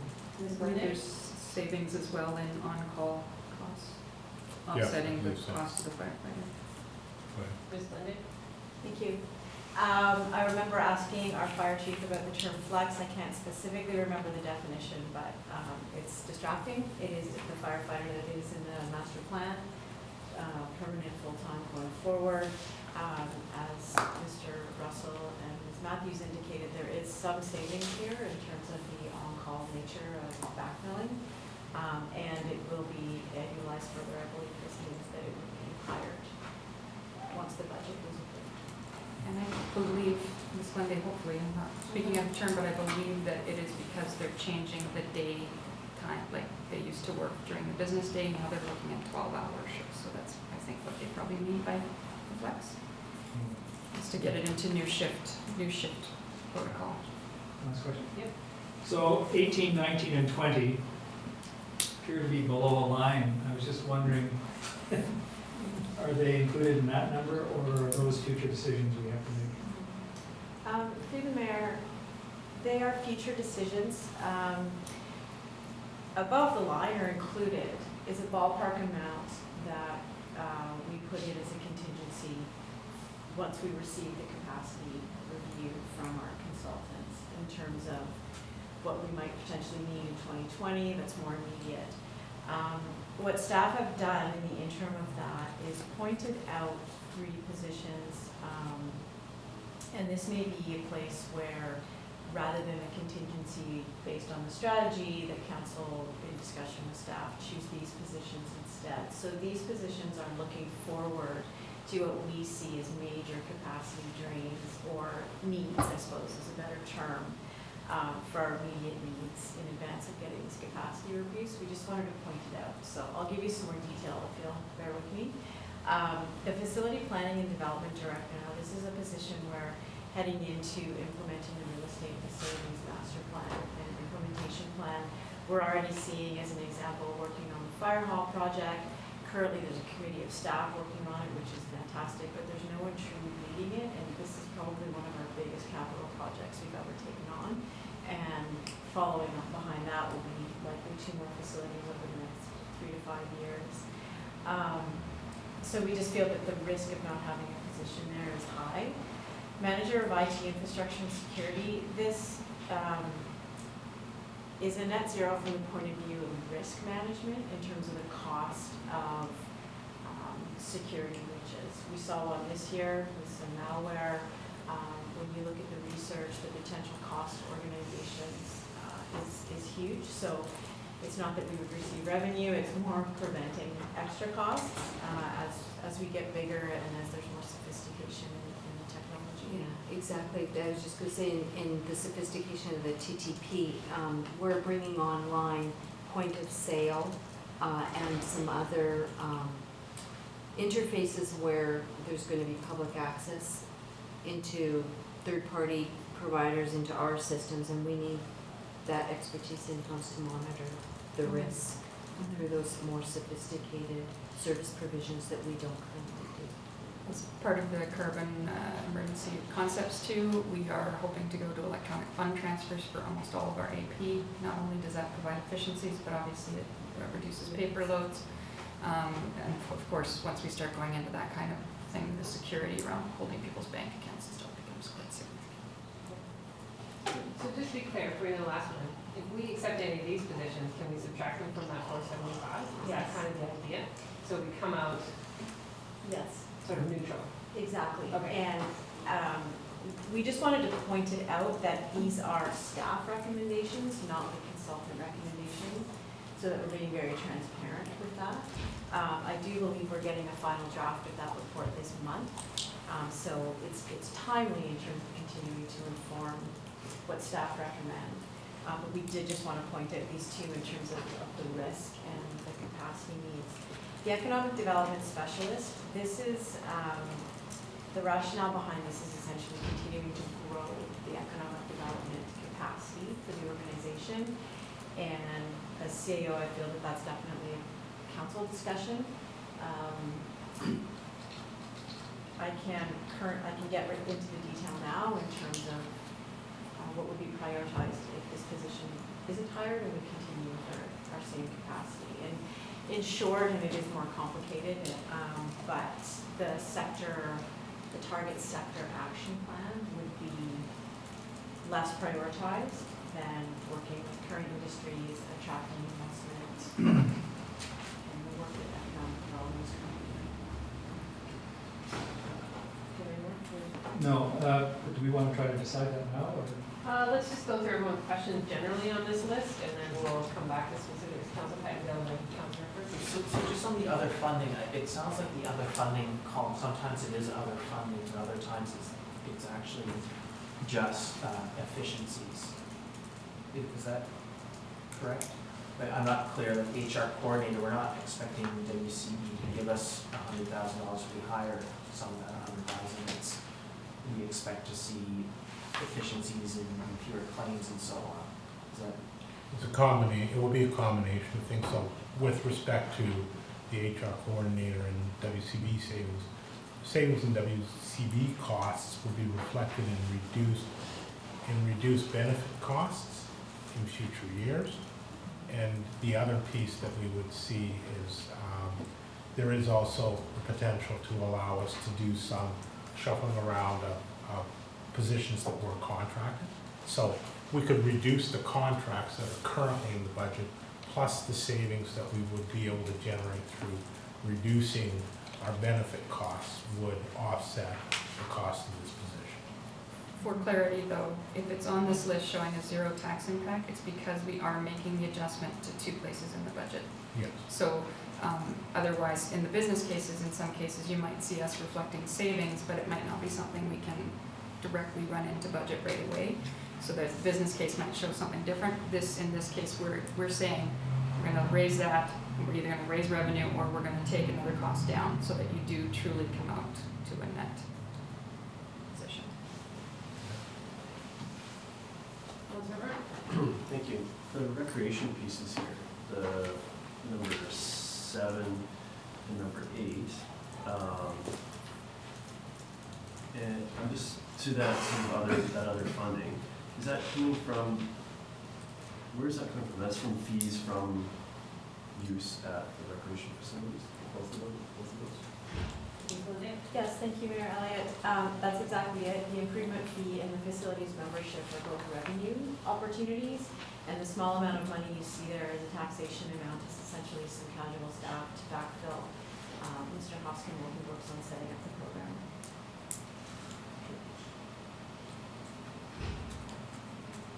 You're good. One of the things I had a question about, we talked about this camp instructor 2 being added because we're having capacity issues in recreation, but then we say in the explanation we're actually reducing someone else's hours in recreation by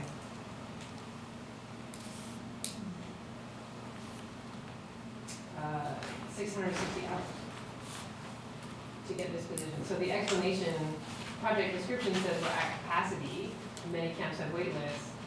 We do want to provide advancement opportunities and for people to work greater than 20 hours a week. But then in order to do this, we're actually reducing the current recreation linear hours by 660 hours. So I have Ms. Goldbeck on call. She's at home jail. I will ask her that question, and if I can answer that. Okay, that'd be great. I just couldn't reconcile them in my own mind. And then also the assistant coordinator for the emergency program assistant, is that part-time or full-time? Mayor Elliott, that's a part-time position, and it is offset currently. Ms. Latimer, the emergency management coordinator, has a contract budget, and what she's doing is reallocating contract funds to hire somebody part-time in the home. Is there an opportunity to share that position with the SLRD or Whistler and to create a full-time position? Have we explored that, or is that even possible? Because we're all needing this kind of support, and sometimes it's easier to hire a full-time employee than part-time. So I wonder if that has been explored. That's a great question. I don't know if it's been explored, but I will certainly follow up and recommend that we look into it. Anybody else have any questions on these service level increases?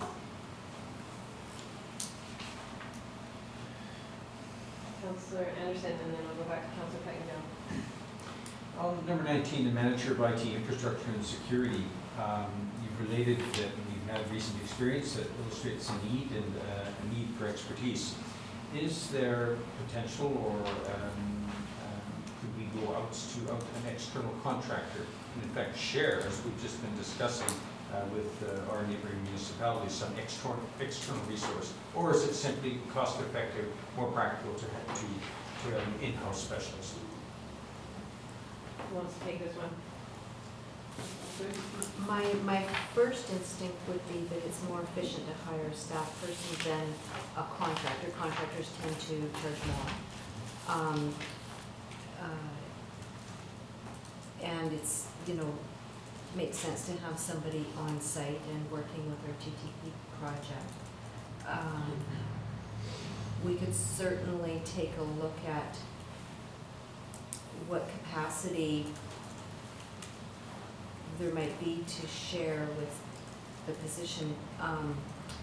As we've built it right now, we're intending it to be a full-time position here. They will be managing a contingency of the existing IT department that is around our servers and security.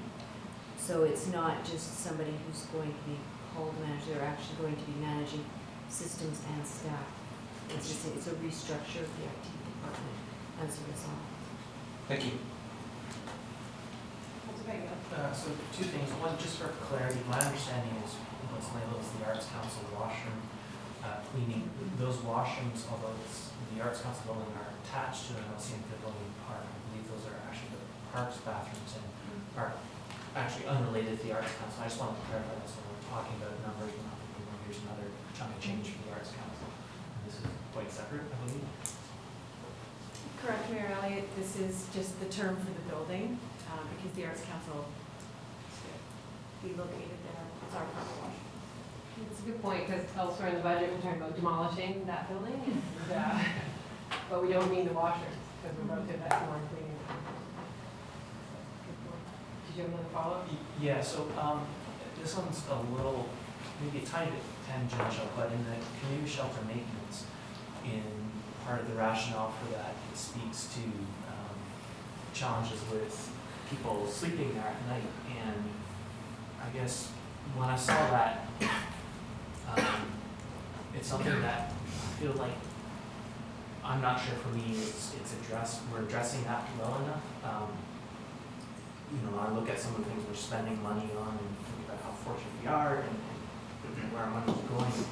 I guess I'd hope to see where we're sort of offsetting, if we're taking away places where people need to sleep right now, that we're doing something about that. And I understand it's provincial responsibility and all that kind of thing, but I just want to sort of highlight that piece and we feel a little bit uncomfortable.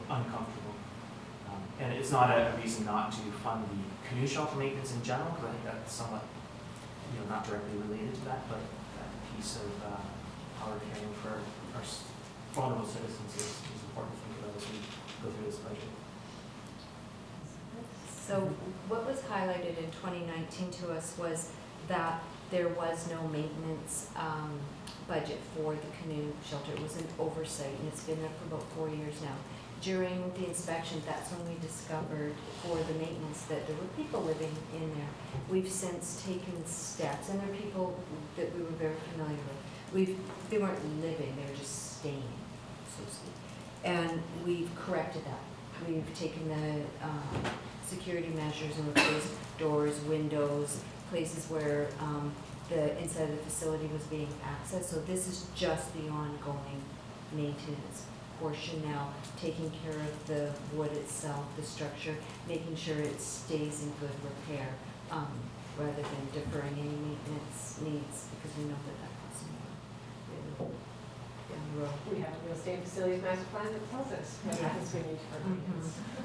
It just, I'm totally fine with all that, it's just, I'm thinking about where do those people go then, we deal with that. Well, I think our staff are always very cautious about not displacing people that don't have a place to go. And we work in partnership with the community to make sure that we're not doing anything that doesn't serve well. Okay, so if there's no more questions on these service level changes, then if council wants to talk about those 3 positions at the bottom and how they may be added. Councilor Grace? Well, I was going to move that items 18, 19, and 20 be included in the budget, and item 17 be reduced by the cost of the previous 3. What's the intent? Does anybody want to second that? You do, Ms. Lundy? Lauren seconded. I have a question, Ms. Lundy. I can wait, sorry, I went out of order. No, no, seconded yet, go ahead. Mayor Elliott, we did want to point this out for council consideration. If I might respectfully ask if we could see the first draft of the capacity review first, so that we have an idea of what we're replacing with these 3 positions. Does that sound like a good idea? So not decide that now? I think staff are asking us not to decide it now, but wait until. Was it seconded? So we have the capacity review, in which case we can come with a more solid recommendation. This was really to highlight for council what we see as priorities, and we'd like to match that up against the capacity review. And keeping in mind this was put together in July, we didn't know the timing of the review, we didn't think we'd get it so quickly. Councilor Stoner? I was gonna get clarification on what we're getting at. You said a draft sometime this month. Okay, I'll withdraw the motion. Okay, I think all of those are pretty important to me. The other one that I think we need to flag is the bylaw enforcement officer. Until we see more information about the bylaw.